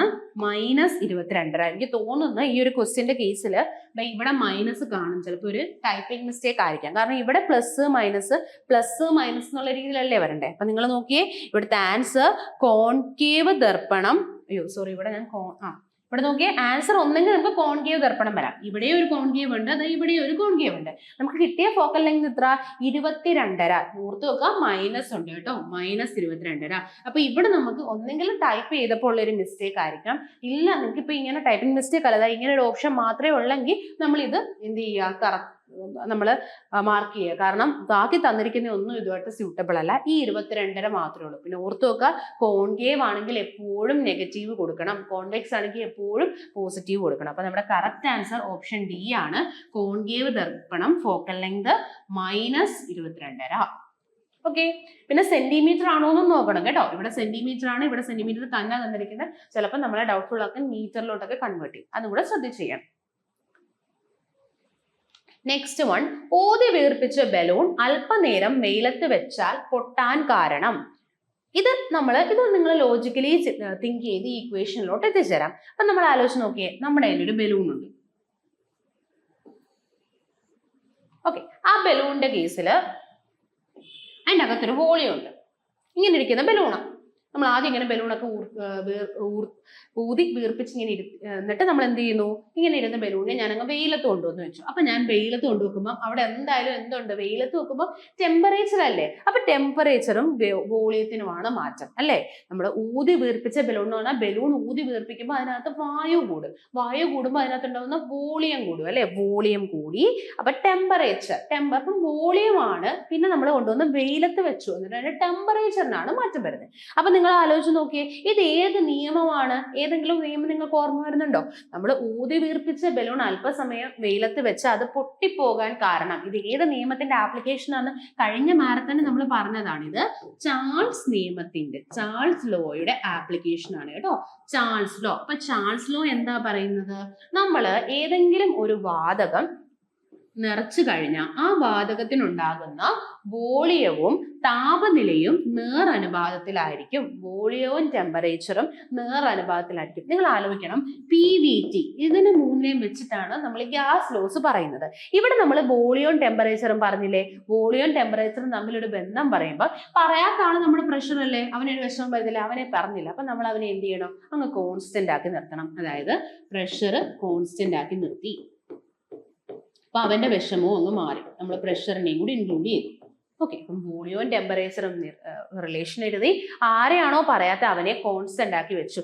ഇത് ചാൾസ് നിയമമാണ്. അതായത് വിയും ടിയും നേരനുപാതത്തിൽ. ഇതല്ലേ നമ്മൾ നേരത്തെ പറഞ്ഞ ഒരാള് രണ്ടുപേരും മുകളിലല്ലേ വരുന്നത്. അതായത് ടെമ്പറേച്ചർ കൂടിക്കഴിഞ്ഞാൽ അതിനർത്ഥം എന്താ, വോളിയം കൂടും. നമ്മൾ ആദ്യം നമ്മുടെ ബലൂൺ ഊതി വീർപ്പിച്ച് അകത്ത് വെച്ചിരുന്നതാ. അപ്പൊ അകത്തിരുന്നപ്പോൾ അതിനോട് കൃത്യമായ വോളിയം ഉണ്ട്. ഇനി ഇത് കൊണ്ടുവന്ന് വെളിയിൽ വെക്കുക. അപ്പൊ ഇങ്ങനെ വോളിയം ഉള്ള, ഇപ്പൊ ഇത്രയും വോളിയം ഉണ്ടായിരുന്ന നമ്മുടെ ബലൂണിനെ നമ്മൾ വെളിയിൽ വെക്കുമ്പോൾ എന്ത് പറ്റും, ടെമ്പറേച്ചർ കൂടും അല്ലെ, താപനില കൂടും. ടെമ്പറേച്ചർ കൂടുമ്പോൾ നമ്മളിപ്പോ ഈ നിയമത്തിൽ എന്താ പഠിച്ചേ, ടെമ്പറേച്ചർ കൂട്ടിക്കഴിഞ്ഞാൽ ഇതിനകത്തുള്ള വോളിയം കൂടി വരും. അപ്പൊ ബലൂണിന്റെ വോളിയം കൂടി വരുമ്പോൾ ആ ബലൂൺ ഉൾക്കൊള്ളാൻ പറ്റുന്നതിൽ അധികം വോളിയം ആയി പോകും. അപ്പൊ ബലൂൺ എന്ത് ചെയ്യും, പൊട്ടിപ്പോവും. അപ്പൊ ഇത് ഏത് നിയമമാണ്? ചാൾസ് നിയമമാണ്. ചാൾസ് നിയമത്തിന്റെ ഫോർമുല ഒന്ന് ഓർത്ത് നോക്കുക. വെലോസിറ്റിയും ടെമ്പറേച്ചറും നേരനുപാതത്തിൽ, അല്ലെങ്കിൽ ഈ അനുപാത മാറ്റം എന്താ, ഒരു കോൺസ്റ്റന്റ് കൊണ്ട് മൾട്ടിപ്ലൈ ചെയ്തു. അപ്പൊ ഇങ്ങനെയും ചോദിക്കാം കേട്ടോ. ഈ കോൺസ്റ്റന്റ് ഞാൻ ഇവിടെ ഇട്ടിട്ട് ഈ ടി ഇക്വേഷൻ അപ്പുറം കൊണ്ടുപോകും. ഇവിടെ മൾട്ടിപ്ലൈ ചെയ്ത ടി ഇക്വേഷൻ അപ്പുറം പോയാൽ എന്താവും, ഡിവിഷൻ അല്ലേ. നമ്മളിപ്പം ഒരു ഇക്വേഷന്റെ ലെഫ്റ്റും റൈറ്റും ഓപ്പോസിറ്റ് കാര്യങ്ങളാണ് നടക്കുന്നത്. ഇവിടെ നമ്മൾ മൾട്ടിപ്ലൈ ചെയ്തു, അപ്പൊ അവന് ഇക്വേഷൻ അപ്പുറം പോയാൽ ഡിവിഷൻ ആവും. സോ V/T എന്താണ്, കോൺസ്റ്റന്റ് ആണ്. ഇതും ഇക്വേഷൻ ആണ് കേട്ടോ. ഇതും എന്തിന്റെയാണ്, ചാൾസ് ലോയെ റെപ്രസെന്റ് ചെയ്യുന്നു. അപ്പൊ നിങ്ങൾ ഇത്രയും പഠിക്കണ്ട, ഈ V പ്രൊപ്പോർഷണൽ ടു T പഠിക്കുക, പിന്നെ കോൺസ്റ്റന്റ് മാറ്റുന്ന ഇങ്ങനെ ചെയ്യുന്നേ പഠിക്കുക. അല്ലെങ്കിൽ നമ്മൾ ഒരുപാട് ഇക്വേഷൻ ഇങ്ങനെ ബൈ ഹാർട്ട് ചെയ്ത് പഠിക്കേണ്ടി വരും. അപ്പൊ നമ്മൾ മനസ്സിലാക്കി പഠിക്കുക എന്താണ് ചാൾസ് നിയമം. ചാൾസ് നിയമം എന്ന് പറഞ്ഞാൽ വോളിയവും ടെമ്പറേച്ചറും നേരനുപാതത്തിലാണ്. അപ്പൊ പ്രഷർ കോൺസ്റ്റന്റ് ആണ്, ടെമ്പറേച്ചർ കൂടിയാൽ വോളിയം കൂടും. ഇതിന്റെ ഒരു ആപ്ലിക്കേഷൻ ആണ് ബലൂൺ പൊട്ടുന്നത്, ബലൂണിന്റെ ബേസ്റ്റിംഗ്. ഓക്കെ, പിന്നെ ഇതിന്റെ ഇക്വേഷനെ നമുക്ക് റീഅറേഞ്ച് ചെയ്താൽ P/T ഒരു കോൺസ്റ്റന്റ് ആയിട്ട് കിട്ടും. ഇതുമായിട്ട് ബന്ധപ്പെട്ട ചോദിച്ച മറ്റൊരു ക്വസ്റ്റ്യൻ ഇതാണ്, ഈ നമ്മുടെ ചാൾസ് ലോയിൽ വരയ്ക്കുന്ന ഗ്രാഫുകൾക്ക് വിളിക്കുന്ന പേരെന്ത്? നിങ്ങൾ ശ്രദ്ധിച്ചേ, ഇവിടെ പ്രഷർ കോൺസ്റ്റന്റ് ആക്കി അല്ലേ നമ്മൾ ഗ്രാഫ് വരച്ചേ. പ്രഷർ കോൺസ്റ്റന്റ് ആക്കി വരയ്ക്കുന്ന ഗ്രാഫുകളാണ് ഐസോബാറിക് ഗ്രാഫുകൾ. ഓക്കെ, ഐസോബാർ അല്ലെങ്കിൽ ഐസോബാറിന്റെ ഹെൽപ്പോട് കൂടിയാണ് നമ്മൾ എന്ത് ചെയ്യുന്നത്, ചാൾസ് ലോ പ്ലോട്ട് ചെയ്യുന്നത്. ചാൾസ് ലോ പ്ലോട്ട് ചെയ്യാൻ സഹായിക്കുന്ന ഗ്രാഫ് ഏത്, ഐസോബാറിക് ഗ്രാഫ് അല്ലെങ്കിൽ ഐസോബാർ എന്ന് തന്നെയും വരാറുണ്ട്, ഐസോബാർ. ഓക്കെ, ഇനി നമുക്കപ്പോ ഇതുമായിട്ട് ബന്ധപ്പെട്ട അടുത്ത കുറച്ച് നിയമങ്ങൾ കൂടെ ഒന്ന് നോക്കാം. നമ്മളിപ്പോ ചാൾസ് നിയമം പറഞ്ഞു, ആദ്യത്തെ ബോയിൽസ് നിയമം നോക്കാം. ബോയിൽ നിയമം, ഒരു വസ്തുവിലുണ്ടാകുന്ന പ്രഷറും വോളിയവും വിപരീത അനുപാതത്തിലാണ്. അപ്പൊ നമ്മൾ നേരത്തെ പറഞ്ഞില്ലേ, PVT പറയുമ്പോൾ രണ്ടുപേരെ പറഞ്ഞ അടുത്ത ആളെ എന്ത് ചെയ്യണം, കോൺസ്റ്റന്റ് ആയിട്ട് പറയണം അല്ലെ. PVTയില് PVയെ പറ്റി പറഞ്ഞു, അപ്പൊ നമ്മൾ T യെ ഇവിടെ കോൺസ്റ്റന്റ് ആക്കണം. അതായത് ഇവിടെ പറയുന്നത് പ്രഷറും വോളിയവും വിപരീത അനുപാതത്തിലായിരിക്കും. പ്രഷർ വോളിയവും വിപരീത അനുപാതത്തിലായിരിക്കും. പ്രഷർ കൂടുതലുള്ളിടത്ത് വോളിയം കുറവായിരിക്കും. പ്രഷർ കുറയും തോറും വോളിയം കൂടി കൂടി വരും. ഇതാണ് ജലത്തിൽ നിന്ന് മുകളിലേക്ക് പൊങ്ങി പൊങ്ങി വരുന്ന കുമിളയുടെ കേസ് നമ്മൾ പറയില്ലേ. ഇപ്പൊ ജലത്തിന്റെ അകത്തിരിക്കുന്ന ഒരു കുമിളയുടെ കേസിൽ, ജലത്തിന്റെ ഉള്ളിൽ ആഴത്തിലിരിക്കുന്ന ഒരു കുമിളയ്ക്ക് പ്രഷർ കൂടുതലായിരിക്കും അല്ലെ. പ്രഷർ നല്ല കൂടുതലായിരിക്കും. നമുക്കറിയാം നല്ല താഴങ്ങളിൽ എന്താ പ്രഷർ കൂടുതലാണ്, മർദ്ദം വളരെ കൂടുതലായിരിക്കും. അപ്പൊ പ്രഷർ കൂടുതലാണ്. അപ്പൊ നമ്മൾ ഇവിടെ എന്താ പഠിച്ച പ്രഷറും വോളിയവും വിപരീത അനുപാതത്തിൽ. പ്രഷർ കൂടുതലാണെങ്കിൽ അതിനർത്ഥം എന്താ വോളിയം കുറവായിരിക്കും. ഇനി ഈ കുമിള മുകളിലോട്ട് വരിക. മുകളിലോട്ട് വരുമ്പോൾ നമുക്ക് കാണാൻ പറ്റും ഇത് വലിയ സൈസായി. കാരണം എന്താ മുകളിലത്തെ കേസിൽ പ്രഷർ കുറവാണ് അല്ലെ. മുകളിൽ പ്രഷർ കുറവാണ്. നമ്മുടെ മുകളിലോട്ട് വരുന്നതോറും പ്രഷർ കുറവാണ്. അതായത് ഏറ്റവും ആഴത്തിൽ നിന്നും അടിത്തട്ടിൽ നിന്നും അത് ജലത്തിന്റെ ഉപരിതലത്തിലോട്ട് വരുമ്പോൾ പ്രഷർ കുറവാണ്. അപ്പൊ എന്ത് കൂടും? വോളിയം കൂടും. അതുകൊണ്ടാണ് കുമിളകൾ ഇതാ ഇങ്ങനെ സൈസ് കൂടി കൂടി കൂടി കൂടി നിങ്ങൾ കാണുന്നില്ലേ. അതിന് ആപ്ലിക്കേഷൻ എന്താണ്? ബോയിൽസ് ലോ ആണ് കേട്ടോ. Application boils law. ഇനി ഇതിനെ നമുക്ക് ഇതാണ്ടേ. അപ്പൊ ഇവിടെ ഇതാ കൊടുത്തിട്ടുണ്ട് പിയും 1/v. അപ്പൊ ഇത് ഏത് ലോ ആണ്? നമ്മുടെ ബോയിൽസ് ലോ. അപ്പൊ ഇവിടെ ടെമ്പറേച്ചർ കോൺസ്റ്റന്റ് ആക്കിയല്ലേ നമ്മൾ ഗ്രാഫ് വരയ്ക്കുന്നത്. അപ്പൊ ഇതിനെ നമ്മൾ വിളിക്കും ഐസോതേം. ഐസോതേം ടെമ്പറേച്ചർ അതിനോട് തേം. ഓക്കെ, ഐസോതേം എന്നാണ് വിളിക്കുന്നത് കേട്ടോ. ഐസോതേം. അപ്പൊ ഇവിടെ നമുക്ക് ഈ പിയും വിയും വിപരീത അനുപാതത്തിൽ. അപ്പൊ നമ്മൾ അനുപാതം മാറ്റാൻ എപ്പോഴും എന്ത് ചെയ്യണം? ഒരു കോൺസ്റ്റന്റ് കൊണ്ട് മൾട്ടിപ്ലൈ ചെയ്യണം. ആ അനുപാതത്തിന്റെ അടുത്ത് നിങ്ങൾ ഒരു കോൺസ്റ്റന്റ് ഇട്ട് കൊടുക്കുക. എന്നിട്ട് ബാക്കി അതുപോലെ എഴുതുക. അപ്പൊ ഇവിടെ നോക്കിയേ പി k × 1 k/v. അപ്പൊ ഈ k ഞാൻ ഇവിടെ എടുത്തിട്ടു, k ഇവിടെ ഇട്ടു. അപ്പൊ ഇവിടെ v ഡിവൈഡ് ചെയ്യുമല്ലേ. അപ്പൊ ഇക്വേഷൻ അപ്പുറം പോയാൽ എന്താവും? യെസ്, മൾട്ടിപ്ലിക്കേഷൻ ആവും അല്ലെ. ഇപ്പൊ pv = k അല്ലെങ്കിൽ കോൺസ്റ്റന്റ്. k ഇവിടുത്തെ കോൺസ്റ്റന്റ് അല്ലേ. സോ pv ഒരു കോൺസ്റ്റന്റ് ആണ്. ഇതും എന്തിന്റെ ഇക്വേഷൻ ആണ്? ബോയിൽസ് ലോയുടെ ഇക്വേഷൻ ആണ്. ഓക്കെ, നമ്മൾ ബോയിൽസ് ലോ എഴുതി. അപ്പൊ അടുത്ത ക്വസ്റ്റ്യൻ നോക്കിയേ. പിയും ടിയും പ്രഷറും ടെമ്പറേച്ചറും നേർ അനുപാതത്തിലാണ്. ഇത് ഏതാണ്? ഗേ-ലൂസാക്സ് ലോ ആണ് കേട്ടോ. ഓക്കെ, അപ്പൊ നമ്മൾ പി ടിയും നേർ അനുപാതത്തിലാണ്. അപ്പൊ നമുക്ക് എന്ത് ചെയ്യാം? പി ഇവിടെ പ്രൊപ്പോർഷണാലിറ്റി മാറ്റാൻ ഞാൻ ഒരു കോൺസ്റ്റന്റ് കൊണ്ട് മൾട്ടിപ്ലൈ ചെയ്തു. അതാ നോക്കിയേ, ടി ഇക്വേഷൻ അപ്പുറത്ത് പോകുമ്പോൾ എന്ത് ചെയ്യും? ഡിവൈഡ് ആവും അല്ലെ. അപ്പൊ p/t ഒരു കോൺസ്റ്റന്റ് ആണ്. അപ്പൊ ഇവിടെ നോക്കിയേ, നമ്മളിവിടെ പ്രഷർ ടെമ്പറേച്ചർ, അപ്പൊ നമ്മൾ പറഞ്ഞു PVT പറയണം. അപ്പൊ നമ്മൾ ഇവിടെ P യും T യും എടുത്തു. അപ്പൊ നമ്മൾ V എന്താക്കണം? കോൺസ്റ്റന്റ് ആക്കിയാണ് കേട്ടോ ഈ ഒരു ഗ്രാഫ് പറയുന്നത്. V constant. ഓക്കെ, അപ്പൊ p/t ഒരു കോൺസ്റ്റന്റ് ആണ്. ഇതിന്റെ ആപ്ലിക്കേഷൻ ആണ് നമ്മൾ പറയാറുള്ളത്. ഇടയ്ക്കിടയ്ക്ക് നമ്മുടെ വണ്ടിയുടെ എന്ത് ചെയ്യണം? ടയർ ഒക്കെ നമ്മളൊന്ന് ചെക്ക് ചെയ്യണമെന്ന് പറയത്തില്ലേ. അപ്പൊ വണ്ടിയുടെ ടയറിനകത്ത് ഉള്ള, അതായത് നമ്മുടെ വണ്ടിയുടെ ടയറിന്റെ കേസിൽ അവിടെ ഒരു പ്രഷർ ഇല്ലേ. അതായത് നമ്മുടെ ആ വണ്ടിയുടെ ടയറിന്റെ അകത്തുള്ള പ്രഷർ ടെമ്പറേച്ചറിനനുസരിച്ച് വേരി ചെയ്യും. നമ്മൾ ടെമ്പറേച്ചർ കൂടുതലുള്ളപ്പോൾ, അതായത് നല്ല സമ്മർ സീസണിലൊക്കെ ടെമ്പറേച്ചർ കൂടുതലായിരിക്കും അല്ലെ. അപ്പൊ ടെമ്പറേച്ചർ കൂടുമ്പോൾ പ്രഷർ കൂടാനുള്ള ചാൻസ് ഉണ്ട്. അപ്പൊ നമ്മുടെ വണ്ടിയിലെ പ്രഷർ കൂടിക്കഴിഞ്ഞാൽ ടയറൊക്കെ പൊട്ടിപ്പോകും. അതുകൊണ്ടാണ് ഇടയ്ക്കിടയ്ക്ക് നമ്മൾ എന്ത് ചെയ്യണമെന്ന് പറയുന്നത്? വണ്ടിയുടെ ടയറിന്റെ പ്രഷർ ഒക്കെ ഒന്ന് ചെക്ക് ചെയ്യാനായിട്ട് പറയുന്നത്. അപ്പൊ അതാണ് ഇതിന്റെ ആപ്ലിക്കേഷൻ കേട്ടോ. ടയേഴ്സിന്റെ പ്രഷർ ചെക്ക് ചെയ്യാൻ പറയും.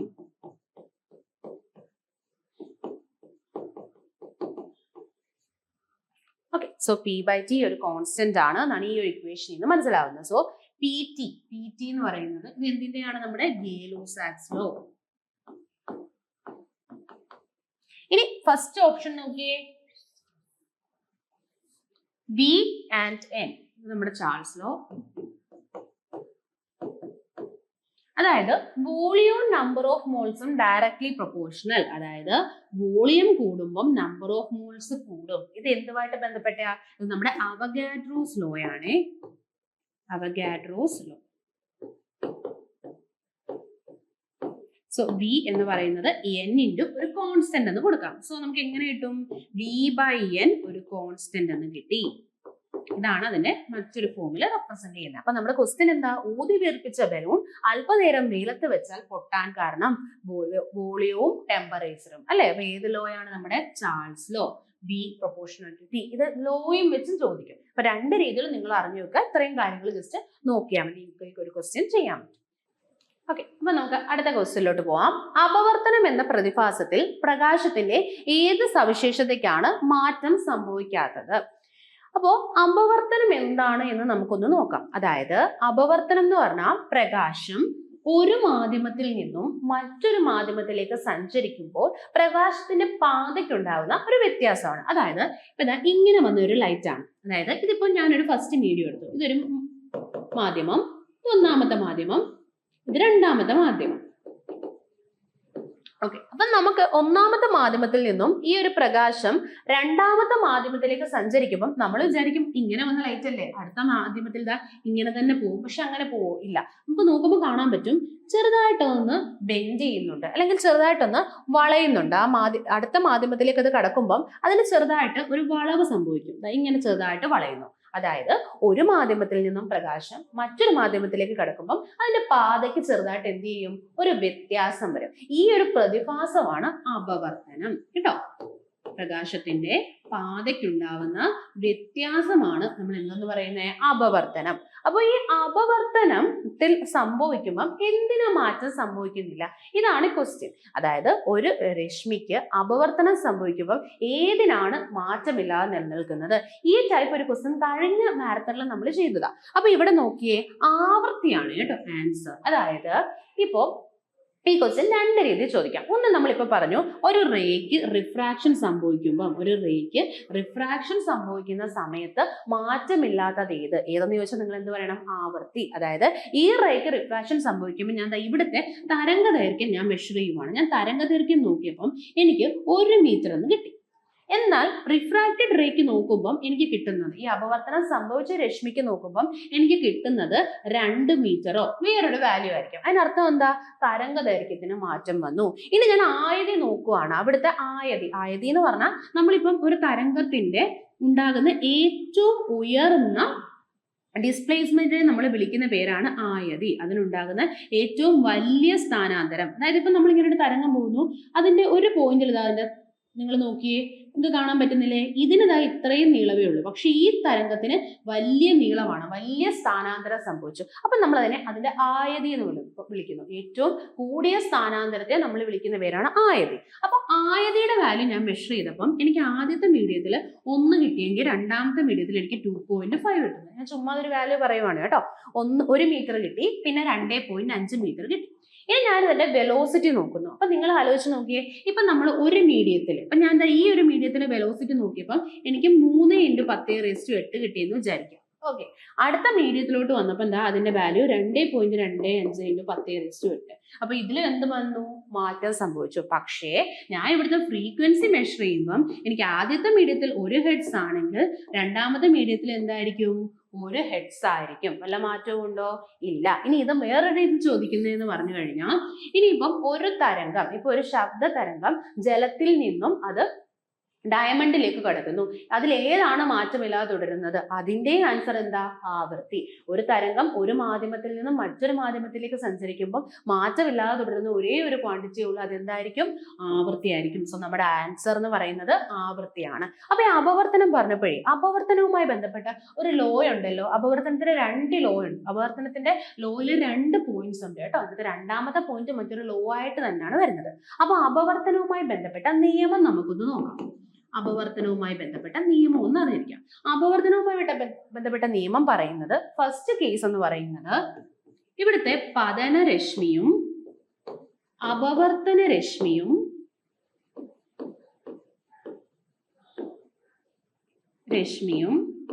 ലംബവും ഒരു പ്ലെയിനിലായിരിക്കും.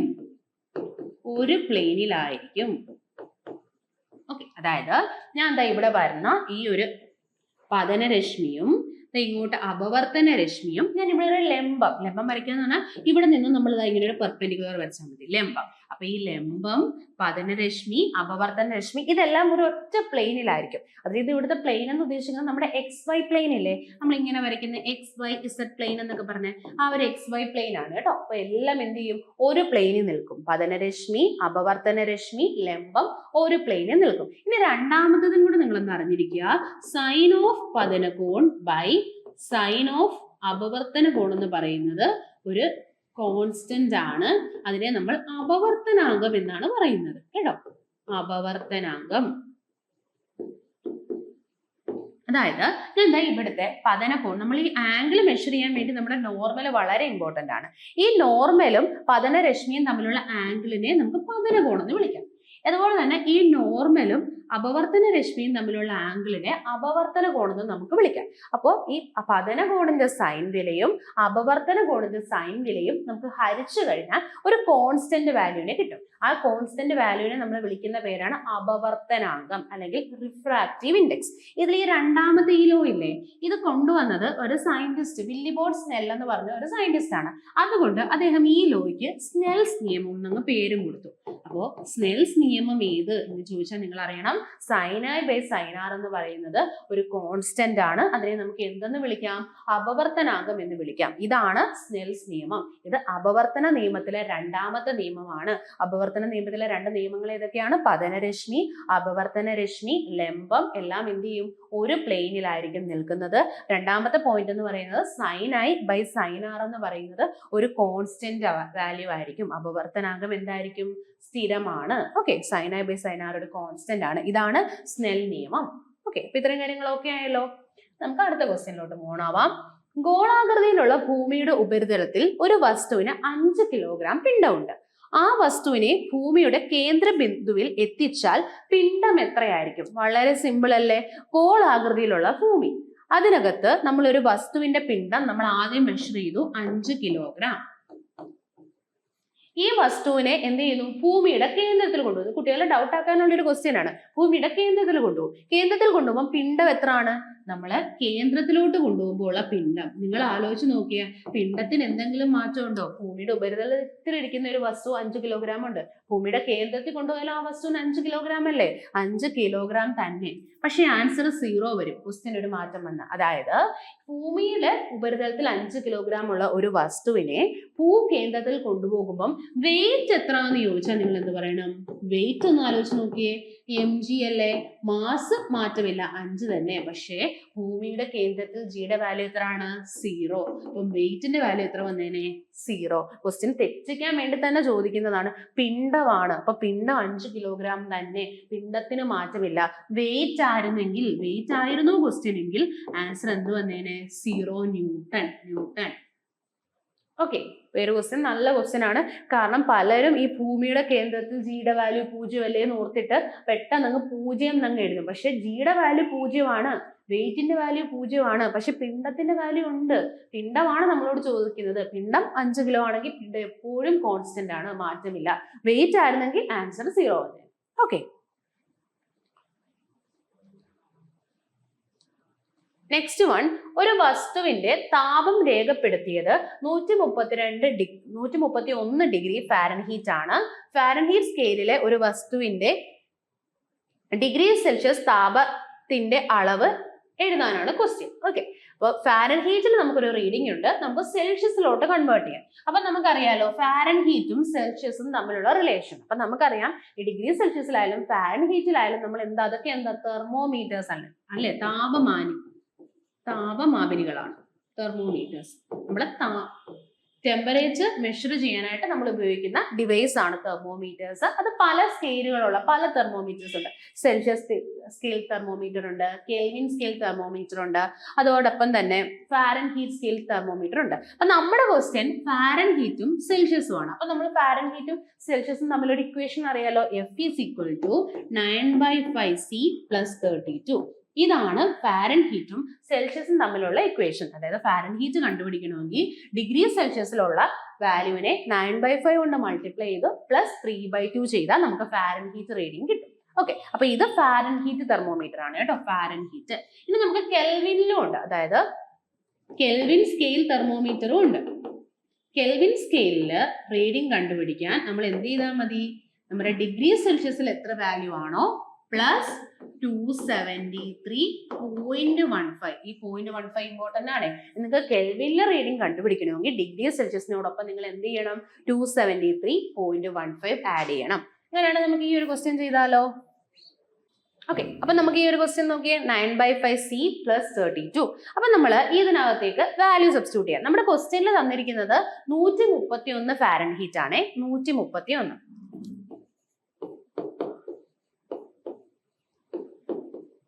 ഇനിയാണ് പല കുട്ടികൾക്കും തെറ്റുന്നത്. ഒരുവിധം സയൻസ് ഉള്ള കുട്ടികൾക്ക് പലർക്കും അറിയായിരിക്കും, പക്ഷെ വേറെ സബ്ജക്ട്സ് എടുത്ത കുട്ടികൾക്ക് ഇത് ഇച്ചിരി ടഫ് ആയിരിക്കും. പക്ഷെ നിങ്ങൾ ശ്രദ്ധിച്ചിരിക്കുക, കാരണം നമുക്ക് എല്ലാവർക്കും എക്സാം ക്രാക്ക് ചെയ്യണം. അപ്പൊ ഇനി നമ്മൾ ചെയ്യേണ്ട, പല കുട്ടികളും ചെയ്യുന്ന കാര്യം ഇതിനെ അങ്ങ് കൊണ്ടുപോകും. നിങ്ങൾ എപ്പോഴും ശ്രദ്ധിക്കേണ്ടത്, നമ്മൾ ഇങ്ങനൊരു പ്രോബ്ലം വന്നാൽ നമ്മൾ ഈ അഡീഷനും സബ്സ്ട്രാക്ഷനും വേണം ഇക്വേഷൻ അപ്പുറവും ഇപ്പുറവും ചെയ്ത് ആദ്യം ചെയ്യാനായിട്ട്. അതായത് ഇവിടെ 9/5c ഉണ്ട് പ്ലസ് 32 ഉണ്ട്. പക്ഷെ നമ്മൾ ആദ്യം എന്ത് ചെയ്യണം, ഈ 32നെ വേണം ഇക്വേഷൻ അപ്പുറത്ത് കൊണ്ടുപോകാൻ. കാരണം എന്താ, ഇവിടെ 32 ഞാൻ ആഡ് ചെയ്തിരിക്കുകയാണ് അല്ലെ. അപ്പൊ 32 ആഡ് ചെയ്യുന്നു, അല്ലെങ്കിൽ 32 സബ്സ്ട്രാക്ട് ചെയ്യുന്നു. അങ്ങനെ അഡീഷനും ഇവിടെ ഒരു മൾട്ടിപ്ലിക്കേഷനും ഒരുമിച്ച് വന്നാൽ നിങ്ങൾ ആദ്യം ഈ ആഡ് ചെയ്ത ആളെയോ അല്ലെങ്കിൽ സബ്സ്ട്രാക്ട് ചെയ്ത ആളെയോ വേണം അപ്പുറത്ത് കൊണ്ടുപോകാൻ. എന്നിട്ടേ ചെയ്യാവൂ, അല്ലെങ്കിൽ നിങ്ങളുടെ ആൻസർ തെറ്റിപ്പോകും. കാരണം ബോർഡ് മാസ് എന്ന് പറഞ്ഞ ഒരു റൂൾ ഉണ്ട്, bracket of division, multiplication, addition and subtraction.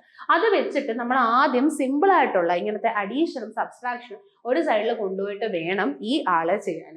Multiplication ആയാലും ഡിവിഷൻ ആയാലും ലാസ്റ്റേ ചെയ്യാവൂ. അപ്പൊ നിങ്ങൾ നോക്കി, ഈ പ്ലസ് 32 നമുക്ക് ആദ്യം ഒന്ന് മാറ്റാം. ഈ പ്ലസ് 32 ഇക്വേഷൻ അപ്പുറം വന്ന എന്താവും, -32 അല്ലെ. 131 minus 32 is equal to 9/5 into C. 131 നിന്നും 32 കുറച്ചേ, 131 നിന്നും 31 കുറച്ചാൽ തന്നെ എന്ത് പോകും, 100 പോകും അല്ലെ. ഇപ്പൊ 100 നിന്ന് പിന്നെ ഒന്നും കൂടെ കുറയ്ക്കും. അപ്പൊ നമുക്ക് 99 എന്ന് കിട്ടും. 99 ഈക്വൽസ് 9/5c. അപ്പൊ നമുക്ക് ഈ 5നെ ഇക്വേഷൻ അപ്പുറം കൊണ്ടുപോകാം. അപ്പൊ 99 into 5 okay equals 9 into C. ഇനി ഈ 9നെ വീണ്ടും ഇക്വേഷൻ അപ്പുറം കൊണ്ടുപോകാം. 99 ഇൻറ്റു 5/9 ഈക്വൽസ് സി. 99നെ നമുക്ക് 9 കൊണ്ട് ഡിവൈഡ് ചെയ്ത് നോക്കി. 99നെ 9 കൊണ്ട് ഡിവൈഡ് ചെയ്യുമ്പോൾ 19 ഈസ് 9, 0 9 19 ഈസ് 9. അപ്പൊ 11 കിട്ടില്ലേ. 99നെ 9 കൊണ്ട് ഹരിക്കുമ്പോൾ നമുക്ക് 11 കിട്ടും. 11 ഇൻറ്റു 5, 11 5 55 ഡിഗ്രി സെൽഷ്യസ് ആയിരിക്കും. അപ്പൊ സെൽഷ്യസിലെ വാല്യൂ എത്രയാണ്, 55. അപ്പൊ നമ്മുടെ ക്വസ്റ്റ്യൻ നോക്കിയേ, 131 52 53 55 55 ഡിഗ്രി സെൽഷ്യസ് ആയിരിക്കും നമ്മുടെ ആൻസർ. വളരെ സിമ്പിൾ ആണ്. നിങ്ങൾ എപ്പോഴും ഇത് എളുപ്പം ഈ ക്വസ്റ്റ്യന്റെ ഇക്വേഷൻ ഒന്ന് ഓർത്ത് വെക്കണം കേട്ടോ. കാരണം ഇത് വെച്ച് പല ക്വസ്റ്റ്യനും നമ്മൾ കണ്ടിട്ടുണ്ട്. F is equal to 9/5c plus 32 equation ഓർത്ത് വെക്കാം. ഓക്കെ,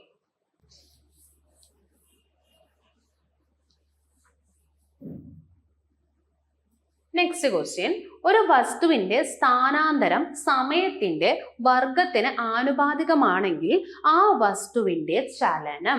നല്ലൊരു ക്വസ്റ്റ്യൻ ആണ്.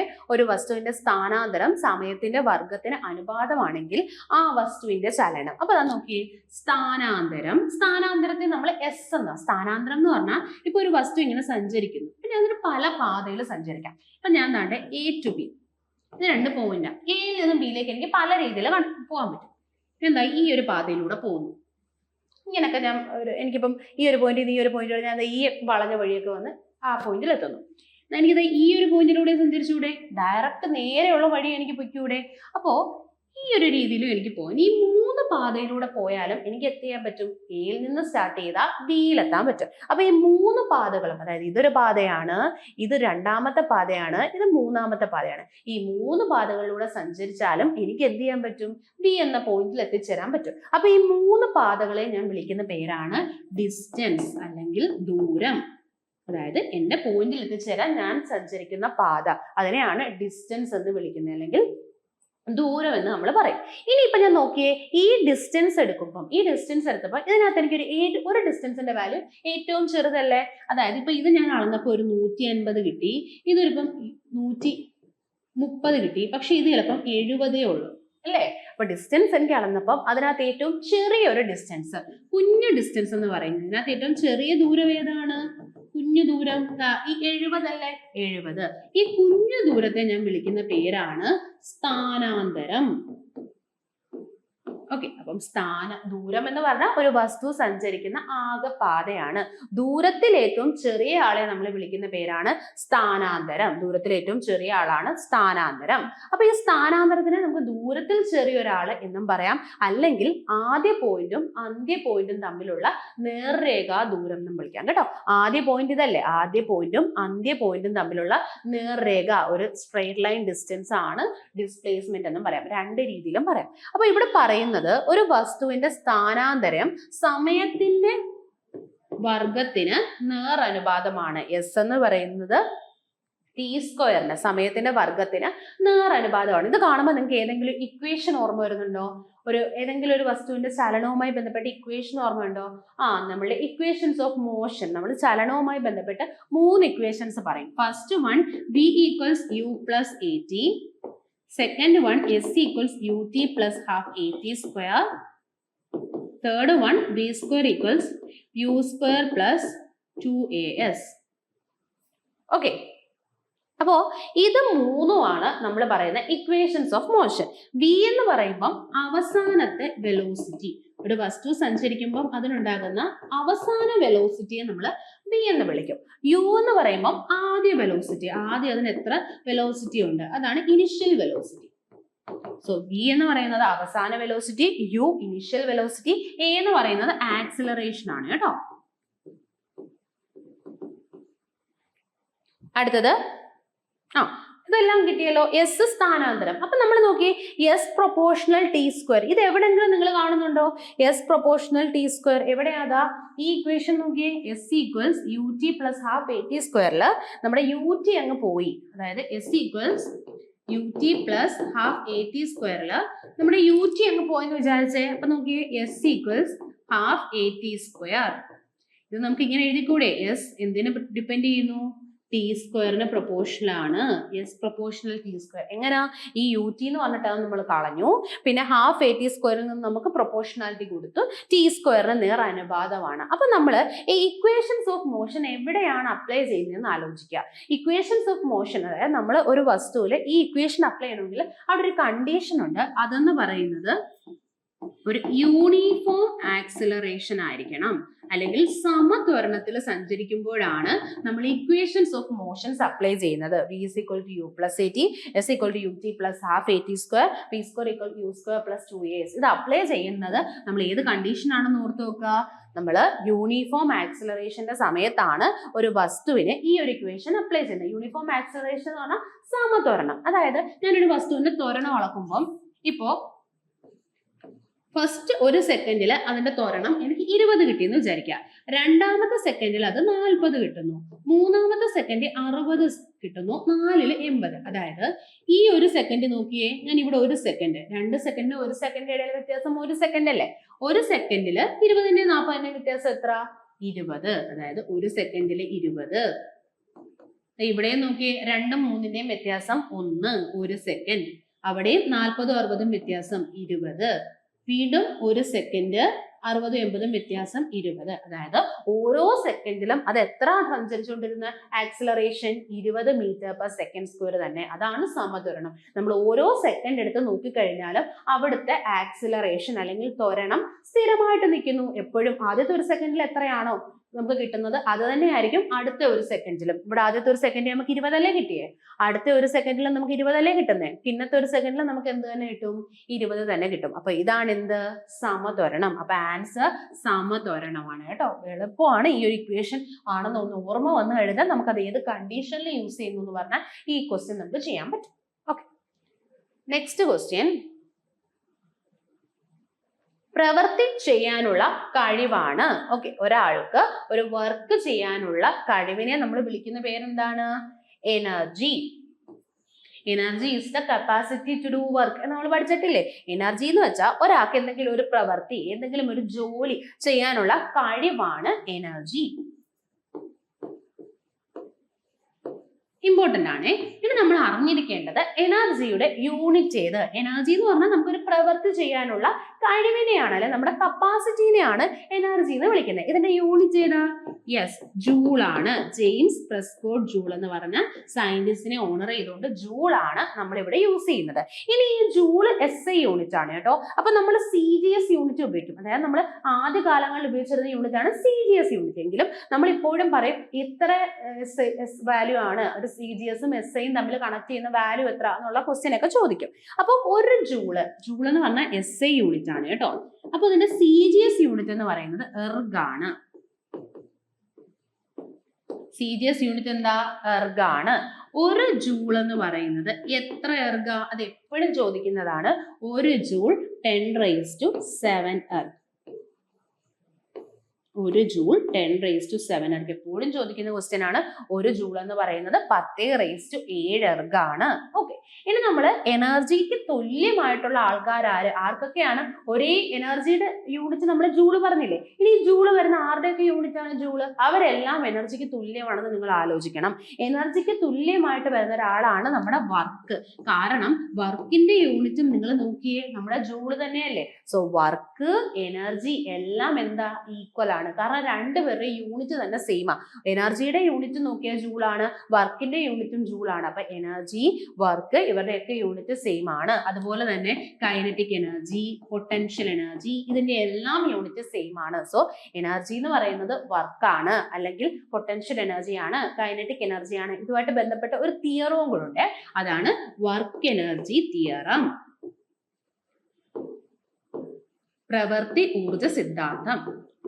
അതായത് ഒരു വസ്തുവിൽ ഉണ്ടാകുന്ന വർക്ക് എന്ന് പറയുന്നത് നമുക്ക് എനർജിയുടെ വ്യത്യാസം, നമ്മൾ മെയിൻലി പറയുന്നത് കൈനറ്റിക് എനർജിയുടെ വ്യത്യാസം എന്നാണ് കേട്ടോ. കൈനറ്റിക് എനർജിയുടെ ഡിഫറൻസിന് ഈക്വൽ ആണ്. ഒരു വസ്തുവിൽ ഉണ്ടാകുന്ന വർക്ക് കണ്ടുപിടിക്കാൻ ഞാൻ ഒന്നെങ്കിൽ അവിടുത്തെ കൈനറ്റിക് എനർജിയുടെ വ്യത്യാസം എടുത്താൽ മതി. ആദ്യത്തെ കൈനറ്റിക് എനർജിയും അവസാനത്തെ കൈനറ്റിക് എനർജിയും കണ്ടുപിടിക്കുക. അവസാനത്തെ കൈനറ്റിക് എനർജിയിൽ നിന്നും ആദ്യത്തെ കൈനറ്റിക് എനർജി കുറച്ചാൽ എനിക്ക് എന്ത് കിട്ടും?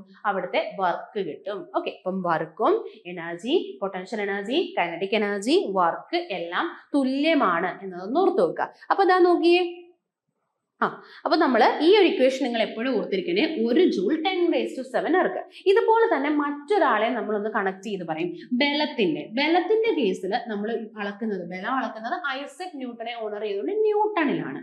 ഒരു ന്യൂട്ടൺ എന്ന് പറയുന്നത്, ന്യൂട്ടൺ എന്ന് പറഞ്ഞാൽ SI യൂണിറ്റ്. അപ്പൊ ന്യൂട്ടണിനും ഒരു CGS യൂണിറ്റ് ഉണ്ട്. അതിനെ നമ്മൾ ഡൈൻ എന്ന് വിളിക്കും. ഡൈൻ. ഒരു ന്യൂട്ടൺ എത്ര ഡൈൻ ആണ്? 1 ജൂൾ ഇപ്പൊ നമ്മൾ പഠിച്ചു 10⁻⁷ എർഗ് ആണ്. അപ്പൊ ഒരു ന്യൂട്ടണോ 10⁵ ഡൈൻ ആണ്. അത് ഇമ്പോർട്ടന്റ് ആണ്. ഒരു ന്യൂട്ടൺ 10⁵ ഡൈൻ ആണ്. അപ്പൊ ഇത്രയും ക്വസ്റ്റ്യൻ ഓക്കെ അല്ലേ? അപ്പൊ നമുക്കിനി അടുത്ത ക്വസ്റ്റ്യനിലോട്ട് പോവാം.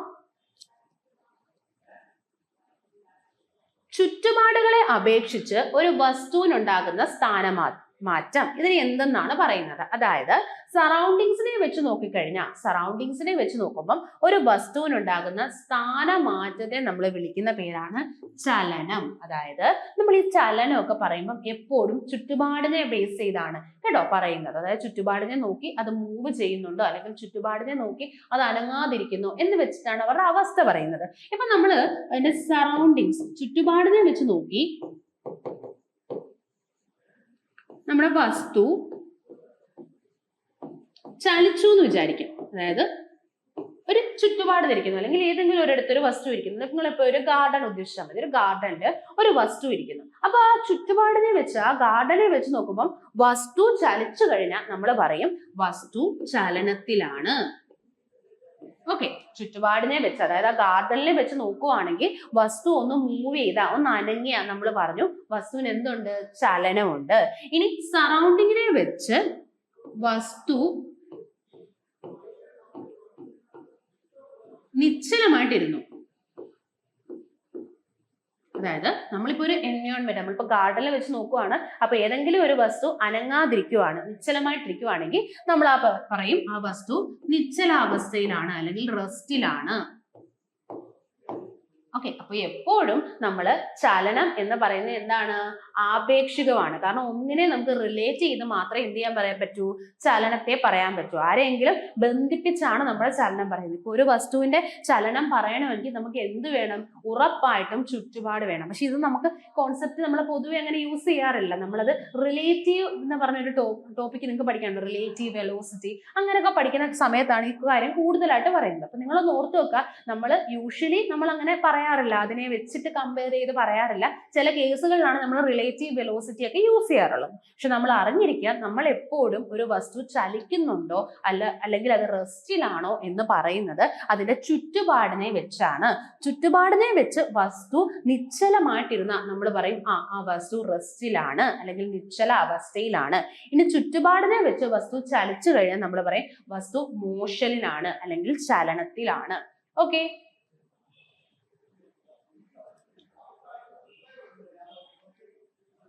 നെക്സ്റ്റ് വൺ, ഒരു ന്യൂട്ടൺ. ഇത് നമ്മൾ നേരത്തെ കൊണ്ട ക്വസ്റ്റ്യൻ ആണ് അല്ലെ, ചോദിക്കുമെന്ന് നമ്മൾ പറഞ്ഞതാണ്. ഒരു ന്യൂട്ടൺ എത്ര ഡൈൻ ആണ്? 10⁵ ആണ് കേട്ടോ. അവിടെ ഓപ്ഷൻ ഇല്ല. 10⁵ ഡൈൻ ആണ്. ഒരു ന്യൂട്ടൺ എന്ന് പറയുന്നത് എത്രയാണ്? 10⁻. ഒരു ന്യൂട്ടൺ എന്ന് പറയുന്നത് 10⁵ ഡൈൻ ആണ് കേട്ടോ. ഒരു ന്യൂട്ടൺ 10⁵ ഡൈൻ. ഇപ്പൊ നമ്മൾ എന്താ പഠിച്ചേ? ഒരു ജൂൾ എന്ന് പറയുന്നത് 10⁷ എർത്ത്. ഒരു ജൂള് 10⁷ എർത്ത്. ഇമ്പോർട്ടന്റ് ആണ് കേട്ടോ. നിങ്ങൾ നന്നായിട്ട് നോക്കി നോക്കുക. ക്വസ്റ്റ്യൻ ആയിട്ട് കാണും. നെക്സ്റ്റ് വൺ, താഴെ കൊടുത്തിരിക്കുന്ന ഉപകരണങ്ങളിൽ ഏതിലാണ് വൈദ്യുത പ്രവാഹത്തിന്റെ താപഫലം പ്രയോജനപ്പെടുത്തിയിരിക്കുന്നത്? അപ്പോ ഇലക്ട്രിസിറ്റിയുടെ താപഫലം, ഹീറ്റിംഗ് എഫക്റ്റ് യൂസ് ചെയ്ത ഡിവൈസ് ഏതാണെന്നാണ് ക്വസ്റ്റ്യൻ. അപ്പൊ അതിന്റെ ആൻസർ നമ്മുടെ സുരക്ഷാ ഫ്യൂസ് ആണ്, safety fuse. Safety fuse important ആണ്. കാരണം നമ്മുടെ 10th ഫസ്റ്റ് ചാപ്റ്ററിൽ തന്നെ പഠിക്കാനുള്ളതാണ് വൈദ്യുത പ്രവാഹത്തിന്റെ എഫക്ട്സ് എന്ന് പറഞ്ഞൊരു ചാപ്റ്റർ ഉണ്ട്. അതിൽ പഠിക്കുന്ന കാര്യങ്ങളാണിത്. അപ്പൊ നമ്മൾ നോക്കിയേ, സേഫ്റ്റി ഫ്യൂസ്. അതായത് ഈ സേഫ്റ്റി ഫ്യൂസ് എന്ന് പറയുമ്പോൾ നമ്മുടെ ക്വസ്റ്റ്യൻ എന്തായിരുന്നു? ഇലക്ട്രിസിറ്റിയുടെ ഹീറ്റിംഗ് എഫക്റ്റ് യൂസ് ചെയ്യുന്ന ഒരു ഡിവൈസ് ആണ് നമ്മുടെ സേഫ്റ്റി ഫ്യൂസ്. സേഫ്റ്റി ഫ്യൂസ് എന്ന് പറഞ്ഞാൽ എന്തുകൊണ്ട് നിർമ്മിതമാണ് എന്ന് ചോദിച്ചിട്ടുള്ളതാണ്. ടിന്നും ലെഡും ചേർന്നുണ്ടാകുന്ന ഒരു അലോയ് കൊണ്ടാണ് നമ്മുടെ സേഫ്റ്റി ഫ്യൂസ് നിർമ്മിച്ചിരിക്കുന്നത്. സേഫ്റ്റി ഫ്യൂസ് എന്ന് പറയുന്നത് ടിന്ന്, ലെഡ് എന്നീ ലോഹങ്ങൾ ചേർന്നുള്ള ഒരു ലോഹ സങ്കരമാണ് നമ്മുടെ സേഫ്റ്റി ഫ്യൂസ്. സേഫ്റ്റി ഫ്യൂസിന്റെ പ്രത്യേകത എന്ന് പറഞ്ഞാൽ ഇത് നമ്മളെ 2 സമയത്ത് പ്രൊട്ടക്ട് ചെയ്യുന്നു. നമ്മുടെ ഉപകരണങ്ങളെ 2 സമയങ്ങളിൽ പ്രൊട്ടക്ട് ചെയ്യുന്നു. ഏതൊക്കെയാണ് ആ 2 സമയം എന്ന് വെച്ചാൽ നോക്കി വെക്കുക. ഒന്ന് ഓവർലോഡിങ്ങും, സെക്കൻഡ് വൺ ഷോർട്ട് സർക്യൂട്ടും ആണ്.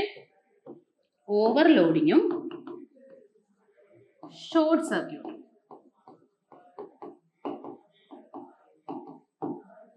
ഈ 2 സമയങ്ങളിലും നമ്മുടെ ഡിവൈസിനെ പ്രൊട്ടക്ട് ചെയ്യുന്നവരാണ് സേഫ്റ്റി ഫ്യൂസ്. ഓവർലോഡിങ്ങും ഷോർട്ട് സർക്യൂട്ടും.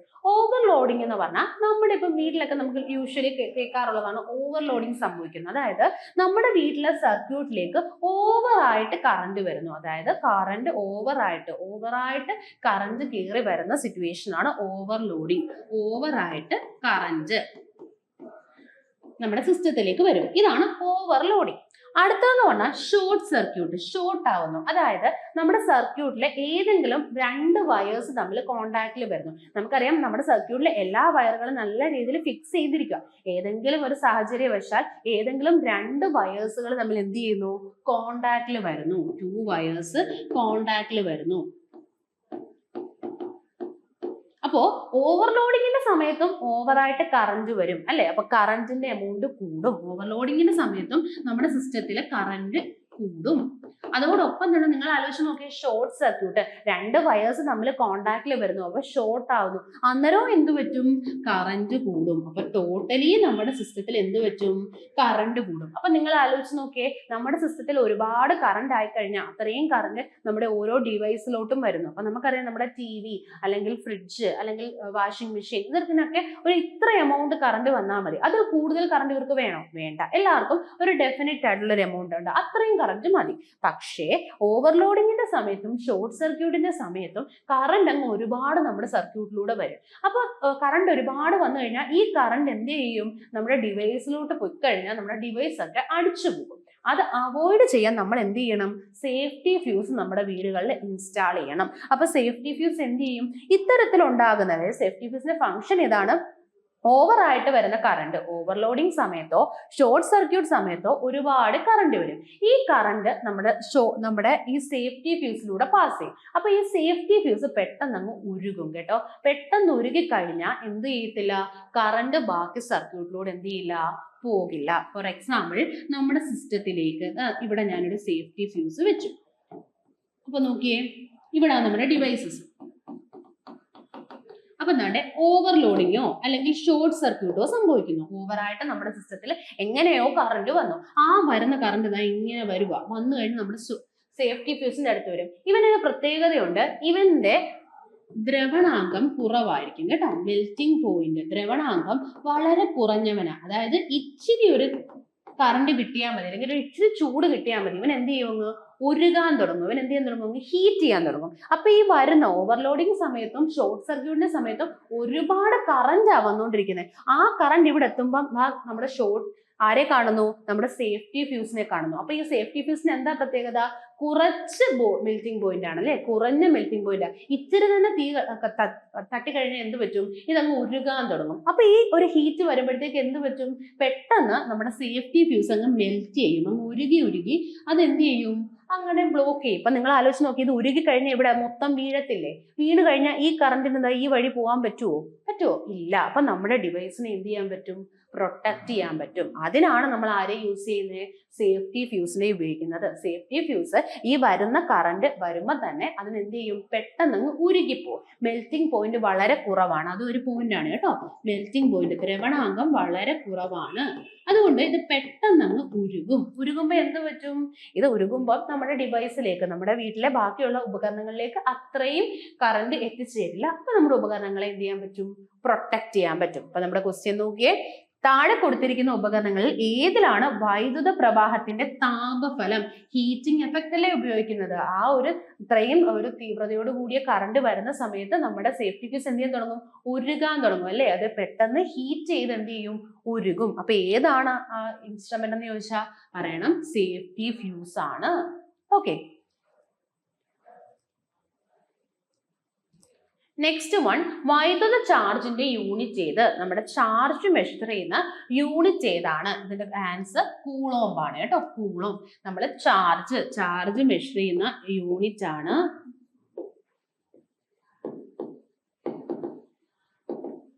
കൂളോംബ്. ഇമ്പോർട്ടന്റ് ആണ്. ചാർജ് മെഷർ ചെയ്യുന്നത് കൂളോംബിലാണ്. ഇനി ആംബിയർ എന്ത് മെഷർ ചെയ്യുന്നതാണ്? ആംബിയർ കറന്റ് മെഷർ ചെയ്യുന്നതാണ് കേട്ടോ. കറന്റ് മെഷർ ചെയ്യുന്നതാണ് ആംബിയർ. നമുക്ക് ഈ ചാർജ് തന്നാൽ നമുക്ക് കറണ്ട് കണ്ടുപിടിക്കാൻ പറ്റും. അതായത് കറണ്ട് കണ്ടുപിടിക്കുന്നത് നമുക്ക് ഇപ്പൊ കിട്ടിയ ചാർജിനെ നമ്മൾ സമയം കൊണ്ട് ഹരിച്ചാൽ മതി കേട്ടോ. ചാർജിനെ സമയം കൊണ്ട് ഹരിച്ചാൽ നമുക്ക് എന്ത് കിട്ടും? കറന്റ് കിട്ടും. അപ്പൊ കറന്റിന് മറ്റൊരു യൂണിറ്റ് ആണ്, കറന്റിന് നമ്മൾ പറയുന്ന യൂണിറ്റ് ആംബിയർ ആണ് അല്ലെ, ആംബിയർ എന്ന് പറയും. പക്ഷെ നമുക്ക് വേറൊരു യൂണിറ്റ് ഇതിൽ നിന്നും പറയാം, കാരണം ആ ഒരു ക്വസ്റ്റ്യനും ചോദിച്ചിട്ടുണ്ട്. ഒരു ആംബിയർ എന്തിന് തുല്യമാണെന്നുള്ള ക്വസ്റ്റ്യൻ ചോദിച്ചിട്ടുണ്ട്. അപ്പൊ ഞാൻ നോക്കിയേ, കറന്റിന് നമ്മൾ ആ സയന്റിസ്റ്റിന്റെ പേര് കൊടുത്തു ആംബിയർ. പക്ഷെ ഈ ഇക്വേഷൻ വെച്ച് നിങ്ങൾ യൂണിറ്റ് പറഞ്ഞേ. ചാർജിന് നമ്മളിപ്പോ പഠിച്ചു കൂളോംബ് അല്ലെ, കൂളോംബ് ആണ്. ടൈമിന് സെക്കൻഡ് ആണ്. അപ്പൊ നമുക്ക് ആംബിയർ എന്നും പറയാം, നമ്മുടെ കറണ്ടിന്റെ യൂണിറ്റ് ആംബിയർ എന്നും പറയാം. കൂളോം പെർ സെക്കൻഡും എന്താണ്? ആംബിയർ ആണ്. ഒരു കൂളോം പെർ സെക്കൻഡിനെയാണ് നമ്മൾ എന്തെന്ന് വിളിക്കുന്നത്? ആംബിയർ എന്ന് വിളിക്കുന്നത്. ഒരു ആംബിയർ. ഓക്കെ, സോ ചാർജിന്റെ യൂണിറ്റ് കൂളോം, കറന്റിന്റെ യൂണിറ്റ് ആംബിയർ. ഒരു ആംബിയർ എന്തിന് ഇക്വലന്റ് ആണെന്ന് ചോദിച്ചാൽ നിങ്ങൾ എന്ത് പറയണം? ആംബിയർ എന്ന് പറഞ്ഞാൽ ഒരു കറന്റ് എന്ന് പറയുന്ന, ഒരു ആംബിയർ എന്ന് പറയുന്നത് ഒരു ചാർജ്, യൂണിറ്റ് ചാർജിനെ യൂണിറ്റ് ടൈം കൊണ്ട് ഡിവൈഡ് ചെയ്താൽ മതി. ചാർജിനെ നമ്മൾ സമയം കൊണ്ട് ഹരിച്ചു. ചാർജിന്റെ യൂണിറ്റ് എന്താ? കൂളോംബ് ആണ് അല്ലെ. ടൈമിന്റെ unit second. So coulomb per second എന്തിനു തുല്യമാണ്? ഒരു ആംബിയർ. ഓക്കെ, ഇനി ഓം എന്തിന്റെ യൂണിറ്റാ? ഓം എങ്ങനെയാണ് നമ്മൾ റെപ്രസെന്റ് ചെയ്യുന്നത്? ഓം എന്തിന്റെ യൂണിറ്റാ? റെസിസ്റ്റൻസിന്റെ, പ്രതിരോധകത്തിന്റെ യൂണിറ്റ് ആണ് കേട്ടോ. പ്രതിരോധകത്തിന്റെ യൂണിറ്റ് ആണ് ഓം. റെസിസ്റ്റൻസിന്റെ യൂണിറ്റ് ആണ്, പ്രതിരോധത്തിന്റെ യൂണിറ്റ് ആണ് ഓം എന്ന് പറയുന്നത്. ഇനി വോൾട്ട് എന്ന് പറഞ്ഞാൽ പേര് തന്നെയുണ്ട്, വോൾട്ടേജിന്റെ യൂണിറ്റ് ആണ് വോൾട്ട്. വോൾട്ടേജിന്റെ യൂണിറ്റ് ആണ് വോൾട്ട്. ഓക്കെ,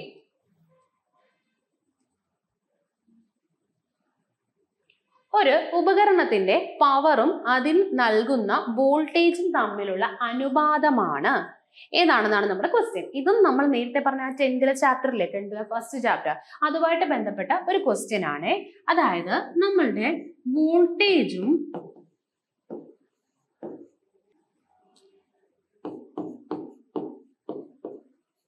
തമ്മിലുള്ള റേഷ്യോ ആണ് ചോദിച്ചിരിക്കുന്നത്. അപ്പൊ നമ്മൾ പവർ നിങ്ങൾ അറിഞ്ഞിരിക്കണം, ഒരു പ്രവൃത്തി യൂണിറ്റ് സമയത്തിൽ നമ്മൾ ചെയ്യുന്ന പ്രവൃത്തിനെയാണ് എന്തെന്ന് വിളിക്കുന്നത്? പവർ എന്ന് വിളിക്കുന്നത്. അതായത് പവർ നമ്മൾ ഈ വർക്ക് ബൈ ടൈം വെച്ചിട്ടല്ലേ കണ്ടുപിടിക്കുന്നത്. അപ്പൊ ഈ പവറിന് 3 ഇക്വേഷൻ ഉണ്ട്, ജസ്റ്റ് ഒന്ന് ഓർത്ത് വെക്കണേ. പവർ കണ്ടുപിടിക്കാനുള്ള ഇക്വേഷൻ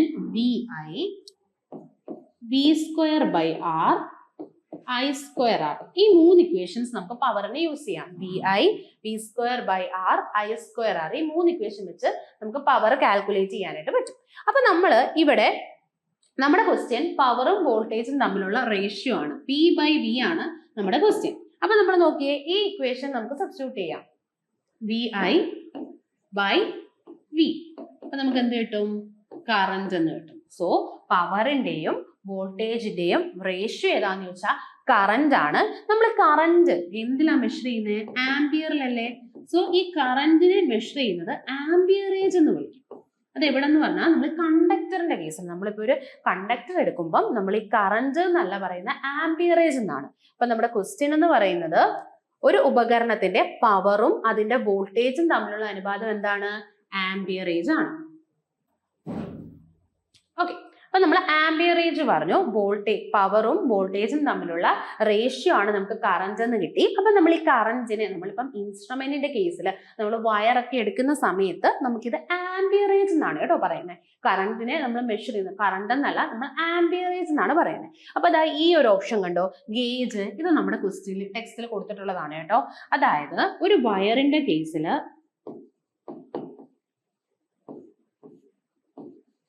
ഗേജ് എന്ന് പറയുന്നത് ഒരു കണ്ടക്ടിങ് വയർ, ഇലക്ട്രിസിറ്റിയെ കടത്തിവിടുന്നവരാണ് കേട്ടോ. നമ്മൾ വൈദ്യുത ചാലകങ്ങൾ എന്ന് വിളിക്കും, കണ്ടക്ടേഴ്സ് എന്ന് വിളിക്കും. അപ്പൊ ഒരു കണ്ടക്ടിങ് ആയിട്ടുള്ള ഒരു വയറിനെ സംബന്ധിച്ച് ഗേജ് എന്ന് പറയുന്നത് ആ വയറിന്റെ ഡയമീറ്ററിന്റെ വ്യുൽക്രമമാണ്. ഇത് ഇമ്പോർട്ടന്റ് ആണ് കേട്ടോ. ഗേജ് എന്ന് പറഞ്ഞാൽ എന്താ? ആ വയറിന്റെ ഡയമീറ്റർ, ആ വയറിന്റെ നമ്മൾ ഡയമീറ്റർ എടുത്താൽ മതി, അതിന്റെ വ്യാസം എടുക്കുമ്പം ആ വ്യാസത്തിന്റെ വ്യുൽക്രമത്തെ നമ്മൾ വിളിക്കുന്ന പേരാണ് ഗേജ് എന്ന് വിളിക്കുന്നത്. സോ ഒരു ഉപകരണത്തിന്റെ, നമ്മളിപ്പോ ഒരു കണ്ടക്ടിങ് വയർ എടുക്കുന്നു, ഒരു ചാലകം എടുക്കുമ്പം അവിടുത്തെ ഗേജ് എന്ന് പറയുന്നത് ഡയമീറ്ററിന്റെ വ്യുൽക്രമമായിരിക്കും. ഡയമീറ്ററിന്റെ വ്യുൽക്രമത്തെയാണ് നമ്മൾ ഗേജ് എന്ന് പറയുന്നത്. അത് ഇമ്പോർട്ടന്റ് ആണ് കേട്ടോ, ഒന്ന് അറിഞ്ഞിരിക്കുക. അപ്പൊ നമ്മുടെ ക്വസ്റ്റ്യന്റെ ആൻസർ ആംപിയറേജ് ആണ്. അപ്പൊ നമ്മൾ അടുത്ത ക്വസ്റ്റ്യനിലോട്ട് മൂവ് ആവാം. ഒരു സർക്യൂട്ടിലെ നേരിയ കറന്റിന്റെ സാന്നിധ്യവും ദിശയും അറിയാൻ ഉപയോഗിക്കുന്ന ഉപകരണം ഏത്? അതായത് നമ്മുടെ കയ്യിൽ ഒരു സർക്യൂട്ട് ഉണ്ട്. അപ്പൊ ആ സർക്യൂട്ടിലെ കറന്റിന്റെ സാന്നിധ്യം അറിയണം. എനിക്ക് അവിടെ എത്രമാത്രം കറന്റ് പ്രസന്റ് ആണോ, ആ സർക്യൂട്ടിൽ കറന്റ് ഉണ്ടോ ഇല്ലയോ എന്ന് അറിയണം. അതുപോലെ തന്നെ ആ കറന്റ് ഏത് ഡയറക്ഷനിലാണെന്നും അറിയണം. ഇതിനു വേണ്ടി നമ്മൾ ഉപയോഗിക്കുന്ന ഉപകരണത്തിന് എന്ത് പേര് വിളിക്കും എന്നാണ് നമ്മുടെ ക്വസ്റ്റ്യൻ. അപ്പൊ ഇതാ നോക്കിയേ, നമ്മളിപ്പോ ഒരു സർക്യൂട്ടില് കറന്റ് അറിയണം, കറന്റ് ഉണ്ടോ ഇല്ലയോ എന്നും അറിയണം, അതിന്റെ ദിശയും അറിയാൻ നമ്മൾ ഉപയോഗിക്കുന്ന ഉപകരണമാണ് ഗാൽവനോമീറ്റർ. എന്താ?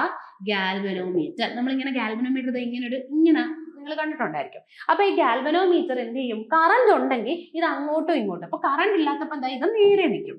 കറന്റ് ഉള്ള സമയത്ത് ഒന്നെങ്കിൽ ഇതാ ഇത് ഈ ലെഫ്റ്റിലോട്ടോ അല്ലെങ്കിൽ ഇതാ ഇങ്ങനെ റൈറ്റിലോട്ടോ ഇങ്ങനെ അനങ്ങും. അപ്പൊ ഇത് ഇങ്ങനെ അനങ്ങിക്കൊണ്ടിരിക്കും. അപ്പൊ നമ്മള് കറന്റ് ഉണ്ട്, ഇത് അങ്ങോട്ടും ഇങ്ങോട്ടും ഇങ്ങനെ മൂവ് ചെയ്തുകൊണ്ടിരിക്കും. കറന്റ് ഇല്ല എങ്കിൽ ഇതാ നേരെ നിൽക്കും, കറന്റ് ഉണ്ടെങ്കിൽ ഇത് അങ്ങോട്ടും ഇങ്ങോട്ടും ചലിക്കും. അപ്പം ഇപ്പൊ കറന്റ് ഉണ്ടെങ്കിൽ ഇത് ചലിക്കുന്നു വിചാരിച്ചേ, നോക്കിയേ, ഇത് ഇതാ ഇങ്ങോട്ട് ചലിച്ചു. അതിനർത്ഥം എന്താ?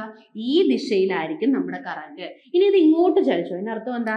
ഈ ദിശയിലായിരിക്കും നമ്മുടെ കറന്റ്. സോ നമ്മുടെ സിസ്റ്റത്തില് കറന്റ് ഉണ്ടെങ്കിലും അതിന്റെ ഡയറക്ഷൻ അറിയാനും നമ്മൾ ഉപയോഗിക്കുന്നതാണ് എന്ത്?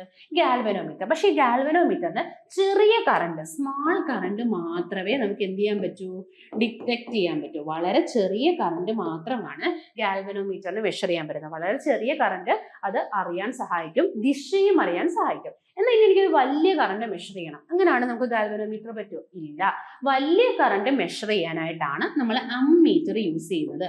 ലാർജ് കറന്റ് മെഷർ ചെയ്യാൻ യൂസ് ചെയ്യുന്ന ഡിവൈസ് ആണ് എന്ത്? അമ്മീറ്റർ. നമ്മുടെ സിസ്റ്റത്തിൽ എത്ര കറന്റ് ഉണ്ട്, വലിയ കറന്റ് മെഷർ ചെയ്യാൻ നമുക്ക് എന്ത് യൂസ് ചെയ്യാൻ പറ്റും? അമ്മീറ്റർ ആണ് യൂസ് ചെയ്യുന്നത്. ഇനി അമ്മീറ്റർ എങ്ങനെയാണ് ഒരു സർക്യൂട്ടിൽ കണക്ട് ചെയ്യുന്നതെന്ന് ചോദിച്ചാൽ നിങ്ങൾ പറയണം, അമ്മീറ്റർ എപ്പോഴും സീരീസ് ആയിട്ടായിരിക്കും കേട്ടോ. സീരിയസ് ആയിട്ട്, അമ്മമാര് ഭയങ്കര സീരിയസ് ആണ്, അങ്ങനെ ആലോചിച്ചാൽ മതി. അമ്മീറ്റർ എങ്ങനെയാണ് സർക്യൂട്ടിൽ കണക്ട് ചെയ്യുന്നത്? സീരീസ് ആയിട്ടായിരിക്കും. ഇനി എനിക്കൊരു സർക്യൂട്ടിലെ വോൾട്ടേജ് മെഷർ ചെയ്യണം, അതിന് യൂസ് ചെയ്യുന്ന ഡിവൈസ് ആണ് വോൾട്ട് മീറ്റർ. വോൾട്ടേജ് മെഷർ ചെയ്യാൻ അപ്പൊ വോൾട്ട് മീറ്റർ പാരലൽ ആയിട്ട് വേണം കണക്ട് ചെയ്യാൻ. കണക്ട് ചെയ്യേണ്ടത് എങ്ങനെയാണ്? പാരലൽ ആയിട്ട്. അപ്പൊ നോക്കിയേ, നമ്മളെ ഒരു സർക്യൂട്ടിൽ വളരെ ചെറിയൊരു കറണ്ട് മെഷർ ചെയ്യണമെങ്കിൽ ആരെ യൂസ് ചെയ്യണം? ഗാൽവനോമീറ്ററിനെ. അതിന്റെ ദിശ അറിയണമെങ്കിൽ ആരെ യൂസ് ചെയ്യണം? ഗാൽവനോമീറ്ററിനെ. എന്നാൽ വലിയ കറണ്ട് മെഷർ ചെയ്യാൻ ആരെ യൂസ് ചെയ്യണം? അമ്മീറ്റർ. അമ്മീറ്റർ എങ്ങനെ കണക്ട് ചെയ്യും? അമ്മമാര് സീരീസ് ആണ്, സീരീസ് ആയിട്ട്. ഇനി വോൾട്ടേജ് മെഷർ ചെയ്യാൻ യൂസ് ചെയ്യുന്ന ഡിവൈസ് ആണ് എന്ത്? Volt meter. വോൾട്ട് മീറ്റർ എങ്ങനെ കണക്ട് ചെയ്യണം? സർക്യൂട്ടിൽ പാരലൽ ആയിട്ട് വേണം നമ്മൾ കണക്ട് ചെയ്യാനായിട്ട്. ഓക്കെ, താഴെ കൊടുത്തിരിക്കുന്നവയിൽ പ്രകാശിക സാന്ദ്രത ഏറ്റവും കൂടിയ മാധ്യമം ഏത്? പ്രകാശിക സാന്ദ്രതയെ പറ്റിയുള്ള ഒരു ടോപ്പിക്കാണ്. പ്രകാശിക സാന്ദ്രത എന്താണെന്ന് നമുക്ക് നോക്കാം. അപ്പൊ നമ്മൾ നോക്കിയേ, ഞാൻ എന്താ ഇപ്പം ഒരു ഓർഡറിൽ എഴുതുവാണ്. വായു,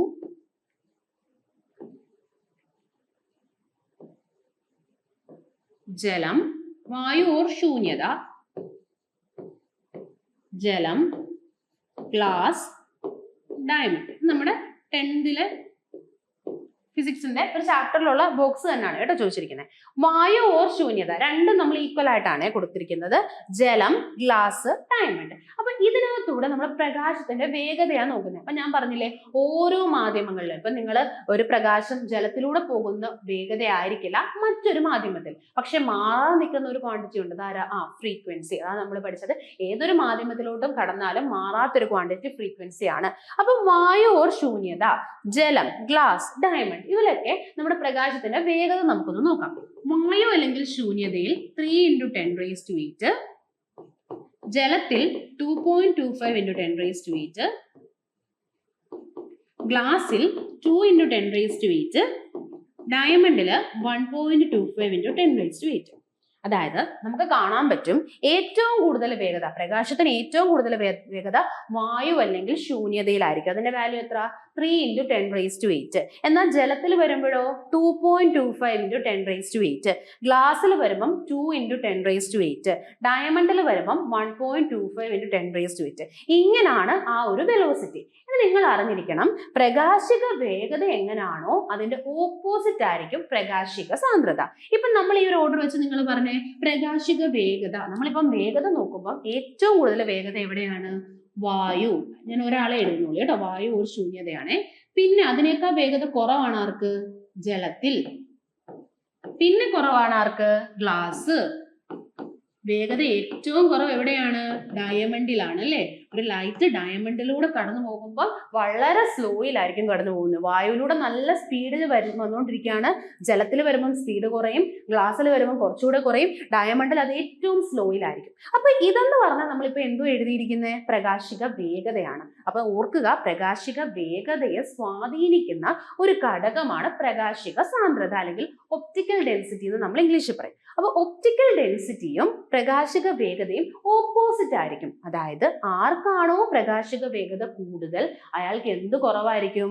പ്രകാശിക സാന്ദ്രത കുറവായിരിക്കും. നമ്മൾ നേരത്തെ ഫ്രീക്വൻസിയും വേവ് ലെങ്തും പറഞ്ഞല്ലേ, അതുപോലെ തന്നെ ഇവിടെ നമുക്ക് കാണാൻ പറ്റും ഡയമണ്ടിന് എന്താ? പ്രകാശിക വേഗത കുറവ്. അതിനർത്ഥം എന്താ?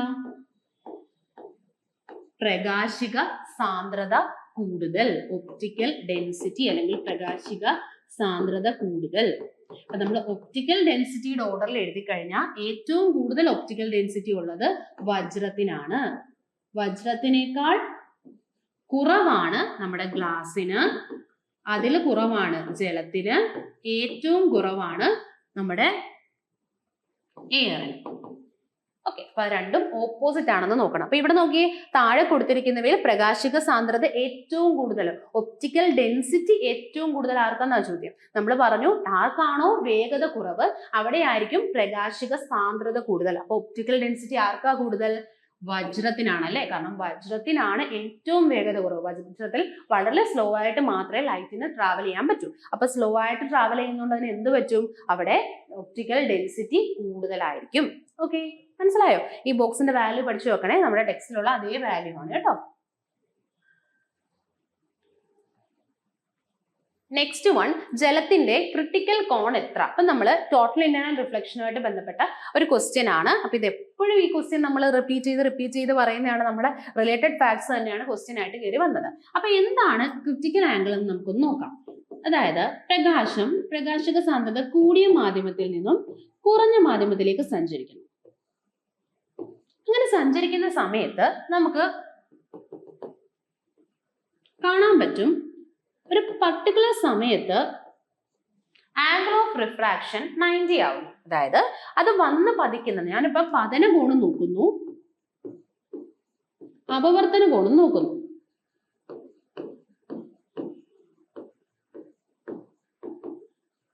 അപ്പൊ ഏതോ ഒരു പതന കോണില്, ഞാനിപ്പോ പതന കോൺ 30, 35 അങ്ങനെ പല പതന കോൺ നോക്കുകയാണ്. അപ്പൊ എനിക്ക് പല അപവർത്തന കോൺ കിട്ടി. എന്നാൽ എനിക്കൊരു പർട്ടിക്കുലർ വാല്യൂ എത്തിയപ്പം എനിക്ക് അപവർത്തന കോൺ 90 കിട്ടി. അതായത് ഏതോ ഒരു പതന കോണിൽ എത്തിയപ്പം എനിക്ക് എന്ത് പറ്റി? അപവർത്തന കോൺ എനിക്ക് എത്രയാണ് കിട്ടിയത്? 90 കിട്ടി. അതായത് ഇത് കണ്ടീഷൻ ശ്രദ്ധിക്കണേ. പ്രകാശക സാന്ദ്രത കൂടിയ ഒരു മാധ്യമത്തിൽ നിന്നും കുറഞ്ഞ മാധ്യമത്തിലേക്ക് സഞ്ചരിച്ചുകൊണ്ടിരിക്കുമ്പോൾ ഏതോ ഒരു പതന കോണിൽ ഇതാണ് ഏതോ ഒരു പതന കോൺ. ഈ പതന കോണില് എനിക്ക് അപവർത്തനം സംഭവിച്ചുണ്ടാകുന്ന കോൺ 90 കിട്ടി. അപ്പൊ ഇവൻ ഈ പതന കോണെന്ന് അവനെ വിളിക്കരുത്. അവൻ ഭയങ്കര സൂപ്പർ ആളായി. അവനെ ഇപ്പൊ എന്ത് പേര് വിളിക്കണം? ക്രിട്ടിക്കൽ കോൺ അല്ലെങ്കിൽ ക്രിട്ടിക്കൽ ആംഗിൾ എന്ന് വിളിക്കും. അപ്പോൾ ഏത് പതനകോണിലാണോ അപവർത്തന കോൺ 90 ആകുന്നത് ആ പതനകോണിനെ വിളിക്കുന്ന പേരാണ് ക്രിട്ടിക്കൽ കോൺ. ഇനി ഈ ക്രിട്ടിക്കൽ കോണിനേക്കാൾ കൂടിയ ഒരു ആംഗിൾ, അതായത് ക്രിട്ടിക്കൽ കോൺ 48.6 അല്ലേ, ഞാൻ ഇനി 48.7 എടുത്തു. അതായത് ക്രിട്ടിക്കൽ കോണിനേക്കാൾ ഏതൊരു വാല്യൂ കൂടിക്കഴിഞ്ഞാലും ഈ ലൈറ്റ് എന്ത് ചെയ്യുമെന്നറിയാവോ? അതേ മീഡിയത്തിലേക്ക് തന്നെ തിരിച്ചു വരും. അതായത് എന്ത് സംഭവിക്കും? പൂർണ്ണാന്തര പ്രതിഫലനം സംഭവിക്കും. അതുകൊണ്ട് ഈ ക്രിട്ടിക്കൽ കോൺ വളരെ ഇമ്പോർട്ടന്റ് ആണ്. ക്രിട്ടിക്കൽ കോൺ എന്ന് പറഞ്ഞാൽ ഏതൊരു ആംഗിളിലാണോ നമുക്ക് ഏതൊരു ആംഗിൾ ഓഫ് ഇൻസിഡൻസിലാണോ അപവർത്തന കോൺ 90 ആകുന്നത് ആ ആംഗിൾ ഓഫ് ഇൻസിഡൻസിനെ വിളിക്കുന്ന പേരാണ് ക്രിട്ടിക്കൽ കോൺ. ക്രിട്ടിക്കൽ കോണിനേക്കാൾ കൂടിയ ആംഗിളിൽ വന്ന് പതിച്ച എന്ത് സംഭവിക്കും? പൂർണ്ണാന്തര പ്രതിഫലനം സംഭവിക്കും. അപ്പൊ നമ്മുടെ ക്വസ്റ്റ്യൻ ഇതാണ്, ജലത്തിന്റെ ക്രിട്ടിക്കൽ കോൺ എത്ര? 48.6 ആണ്. ഡയമണ്ടിന്റെ നോക്കി വെക്കണേ.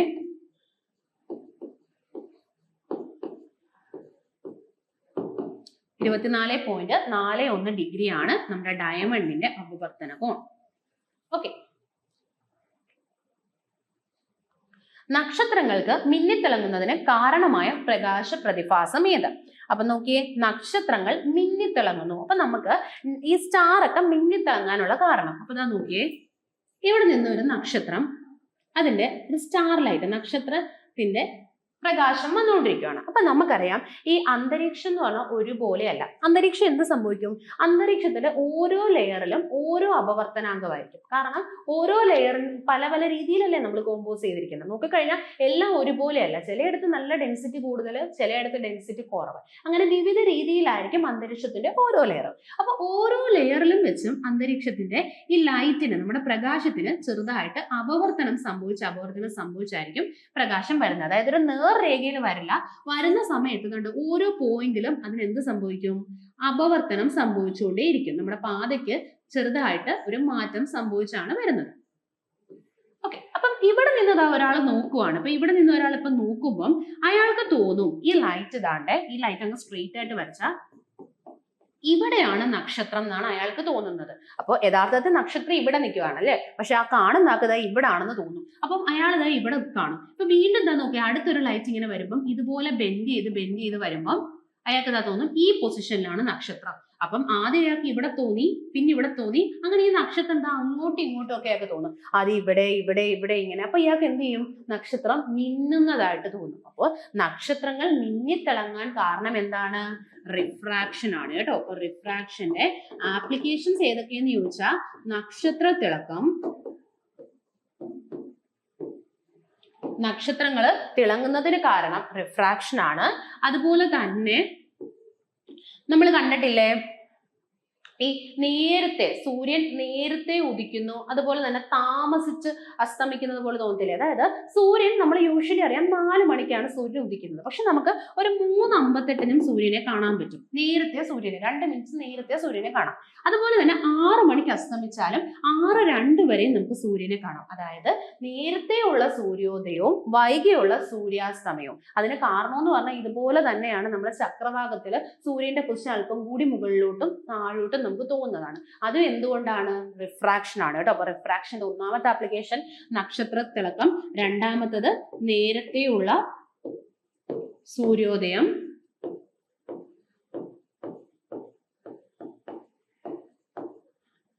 താമസിച്ചുള്ള സൂര്യാസ്തമയം,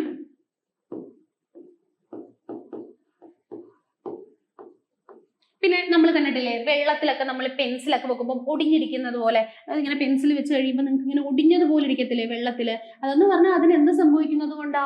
അപവർത്തനം സംഭവിക്കും. നമ്മൾ പറഞ്ഞില്ലേ ലൈറ്റ് ഒരു മീഡിയത്തിൽ, നമ്മൾ നോക്കുമ്പോൾ ലൈറ്റ് ഈ ഒരു മീഡിയത്തിലൂടെ കാണും. പിന്നെ അത് വെള്ളത്തിലോട്ട് പോകുമ്പോൾ അത് രണ്ടാമത്തെ മീഡിയം അല്ലേ? അപ്പൊ നമ്മൾ കാണുന്ന ലൈറ്റ് ഈ മീഡിയത്തിൽ നേരെ വന്ന് സഞ്ചരിക്കും.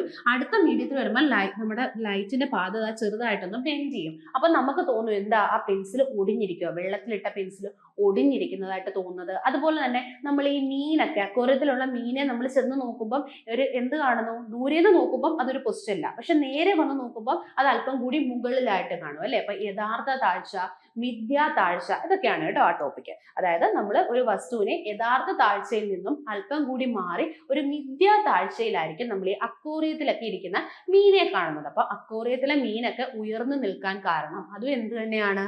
അപവർത്തനമാണ്. അപ്പൊ അപവർത്തനം ഏതൊക്കെയാണ്? നക്ഷത്രങ്ങൾ തിളങ്ങുന്നത്, നേരത്തെയുള്ള സൂര്യോദയം, താമസിച്ചുള്ള സൂര്യാസ്തമയം, പെൻസിലൊക്കെ വെള്ളത്തിലിട്ടിരിക്കുന്ന പെൻസിലൊക്കെ ഒടിഞ്ഞിരിക്കുന്നത് പോലെ തോന്നുന്നത്. അത് കൂടാതെ തന്നെ നമ്മൾ ഓർക്കുക, നമ്മൾ ഈ അക്വേറിയത്തിലൊക്കെയുള്ള മീൻ യഥാർത്ഥ സ്ഥാനത്ത് നിന്നും അല്പം കൂടി മുകളിൽ കാണുന്നതും എന്തിനു ഉദാഹരണമാണ്? അപവർത്തനത്തിന് ഉദാഹരണമാണ്. അപ്പൊ നോക്കിയേ, നക്ഷത്രങ്ങൾ മിന്നി തിളക്കാൻ കാരണം എന്താണ്? അന്തരീക്ഷത്തിൽ അപവർത്തനം സംഭവിക്കുന്നത് കൊണ്ടാണ്. അന്തരീക്ഷത്തിലെ അപവർത്തനമാണ്. ഓക്കെ. ചലന നിയമങ്ങൾ ആവിഷ്കരിച്ചത് ആര്? അപ്പൊ നമ്മൾ പറഞ്ഞു ന്യൂട്ടൺ ആണ് അല്ലെ? ഐസക് ന്യൂട്ടൺ ആണ് 3 ചലന നിയമങ്ങളും ആവിഷ്കരിച്ചത്. ഒന്നാം ചലന നിയമം, രണ്ടാം ചലന നിയമം, മൂന്നാം ചലന നിയമം. ഈ ഓപ്ഷൻ നോക്കിയേ, ഗലീലിയോയ്ക്ക് ഒരു പ്രത്യേകതയുണ്ട് കേട്ടോ. നമ്മൾ ജഡത്വ നിയമം കൊണ്ടുവന്നത് ആര് എന്ന് ചോദിച്ചാൽ ന്യൂട്ടൺ പറയണം. പക്ഷെ ജഡത്വം എന്ന ആശയം ഫസ്റ്റ് മുന്നോട്ട് വെച്ചത്, ജഡത്വ നിയമം ന്യൂട്ടന്റെ ആണ്. ന്യൂട്ടന്റെ ഒന്നാം ചലന നിയമത്തെയാണല്ലേ നമ്മൾ ജഡത്വ നിയമം. പക്ഷെ ജഡത്വം എന്ന ആശയം, അതായത് ഒന്നെങ്കിൽ വസ്തു റെസ്റ്റിൽ നിൽക്കും, ഒന്നെങ്കിൽ വസ്തു നിശ്ചലമായിട്ടിരിക്കും, അല്ലെങ്കിൽ നേർരേഖയിൽ സഞ്ചരിക്കും, നേർരേഖയിൽ സമചലനത്തിലായിരിക്കും. ഈ ഒരു ആശയം, ഈ ജഡത്വം എന്ന ആശയം കണ്ടെത്തിയത് ഗലീലിയോ ആണ് കേട്ടോ. ഗലീലിയോ ഒരു മലയിലേക്ക് കല്ലിനെ ഉരുട്ടി കയറ്റി ആ കല്ല് തനിയെ പോകുന്നത് കണ്ടപ്പോഴാണ് അദ്ദേഹത്തിന് മനസ്സിലായത് ജഡത്വം എന്നൊരു ഫാക്ടറിനെ പറ്റി. ഇത് അദ്ദേഹം മുന്നോട്ട് വെച്ചു. ഇതിൽ നിന്നുമാണ് ആക്ച്വലി ന്യൂട്ടൺ എന്ത് ചെയ്തത്? 3 laws of motion Newton propose ചെയ്തത് കേട്ടോ. അപ്പൊ ആദ്യം വന്നത് ഗലീലിയോ ആണ് ജഡത്വത്തെ പറ്റി പറഞ്ഞതും. അതിൽ നിന്നുമാണ് ന്യൂട്ടൺ എന്ത് ചെയ്യുന്നത്? ഈ ഒരു കാര്യം ന്യൂട്ടൺ ഈ 3 ലോസ് മുന്നോട്ട് വെച്ചത്. പിന്നെ മാക്സ് പ്ലാങ്ക് എന്ന് പറഞ്ഞാൽ പ്ലാങ്ക്സ് കോൺസ്റ്റന്റുമായിട്ട് ബന്ധപ്പെട്ട ഒരു സയന്റിസ്റ്റ് ആണ്. മാക്സ്വെൽ ആണ്, നമ്മൾ നേരത്തെ പറഞ്ഞില്ലേ വൈദ്യുത കാന്തിക തരംഗം, EM വേവ്, അതിന് ദ്വന്ദ്വ സ്വഭാവമുണ്ട്. ദ്വന്ദ്വ സ്വഭാവം. ഒന്ന്, അത് ഒരു കണികയെ പോലെയും നിൽക്കും. അടുത്തതെന്ന് പറയുന്നത് അതൊരു തരംഗത്തെ പോലെയും പെരുമാറും. കണികയായിട്ടും നമുക്ക് പെരുമാറാൻ പറ്റും, തരംഗമായിട്ടും പെരുമാറാൻ പറ്റും. അപ്പൊ ഇങ്ങനെയാണ് ഒരു ഇലക്ട്രോ മാഗ്നറ്റിക് വേവിന് 2 സ്വഭാവം ഉണ്ട് എന്ന് മുന്നോട്ട് വെച്ച സയന്റിസ്റ്റ് ആണ് ആര്? മാക്സ്വെൽ കേട്ടോ. മാക്സ്വെൽ ആണ് നമ്മളിങ്ങനെ ഇലക്ട്രോ മാഗ്നറ്റിക് വേവിന്റെ 2 സ്വഭാവങ്ങളെ പറ്റി, അല്ലെങ്കിൽ ഇലക്ട്രോ മാഗ്നറ്റിക് വേവ് കണ്ടെത്തിയത് ആര് എന്ന് ചോദിച്ചാൽ നിങ്ങൾ പറയണം മാക്സ്വെൽ ആണ് EM വേവിനെ കണ്ടെത്തിയത് കേട്ടോ. ജെയിംസ് ക്ലാർക്ക് മാക്സ്വെൽ ആണ് ഇതിന്റെ ഫുൾ നെയിം. ഓക്കെ. താഴെ കൊടുത്തിരിക്കുന്നവയിൽ ഏറ്റവും ക്ഷമത കൂടിയ ഇന്ധനം ഏത്? അതായത് ആർക്കാണ് ഏറ്റവും കൂടുതൽ എഫിഷ്യൻസി? നമ്മൾ എഫിഷ്യൻസി പറയുന്നത് അത് 1 കിലോഗ്രാം, നമ്മളിപ്പോ ഒരു വസ്തു 1 കിലോഗ്രാം ഉള്ള ഒരു വസ്തു എടുക്കുന്നു. ഓക്കെ, അത് എത്രമാത്രം ഊർജം പുറത്തു വിടുന്നു നോക്കും. 1 കിലോഗ്രാം ഉള്ള വസ്തു എത്ര ഊർജം പുറത്തു വിടുന്നു, അതാണ് അതിന്റെ എഫിഷ്യൻസി. 1 കിലോഗ്രാം ഉള്ള വസ്തു എത്രമാത്രം ഊർജം പുറത്തു വിടുന്നു, അതിനെയാണ് നമ്മൾ എഫിഷ്യൻസി എന്ന് വിളിക്കുന്നത്. അപ്പൊ എഫിഷ്യൻസി ഏറ്റവും കൂടുതൽ ഉള്ളത് നമ്മുടെ ഹൈഡ്രജൻ ആണ് കേട്ടോ. ഹൈഡ്രജൻ ആണ് ഏറ്റവും എഫിഷ്യൻസി കൂടിയ ഇന്ധനം. പക്ഷെ നമ്മൾ ഹൈഡ്രജൻ അങ്ങനെ യൂസ് ചെയ്യാൻ പറ്റില്ല, കാരണം ഹൈഡ്രജൻ നമുക്ക് സ്റ്റോർ ചെയ്ത് വെക്കാൻ പറ്റില്ല. പിന്നെ അതുപോലെ ട്രാൻസ്പോർട്ട് ചെയ്യാനൊക്കെ പറ്റില്ല, പെട്ടെന്ന് പൊട്ടിത്തെറിക്കാനുള്ള ചാൻസ് ഉണ്ട്. അതുകൊണ്ട് നമ്മൾ ഹൈഡ്രജനെ യൂസ് ചെയ്യുന്നില്ല. പക്ഷേ നമ്മൾ നോക്കിക്കഴിഞ്ഞാൽ ഏറ്റവും കൂടുതൽ ക്ഷമതയുള്ള, അതായത് 1 കിലോഗ്രാം എടുത്താൽ ഏറ്റവും കൂടുതൽ ഊർജം പുറത്തുവിടുന്ന ആളെന്ന് പറയുന്നത് നമ്മുടെ ഹൈഡ്രജൻ ആണ്. പക്ഷെ സഞ്ചരിക്കാൻ ഉള്ള ഒരു ബുദ്ധിമുട്ടും, അതിനെ ട്രാൻസ്പോർട്ട് ചെയ്യാനുള്ള ഒരു ബുദ്ധിമുട്ടും സ്റ്റോർ ചെയ്ത് വെക്കാനുള്ള ബുദ്ധിമുട്ടും കൊണ്ട് നമ്മൾ എന്ത് യൂസ് ചെയ്യാറില്ല? ഹൈഡ്രജൻ യൂസ് ചെയ്യാറില്ല. ഓക്കെ ഓക്കെ അപ്പൊ നമുക്ക് ഇത്രയേ ഉള്ളൂ നമ്മുടെ ഇന്നത്തെ ടോപ്പിക്സ്. ഈ ഒരു ക്വസ്റ്റ്യൻ സെക്ഷൻ നിങ്ങൾക്ക് നന്നായിട്ട് മനസ്സിലായെന്ന് വിശ്വസിക്കുന്നു. All the best wishes for your examination. Thank you.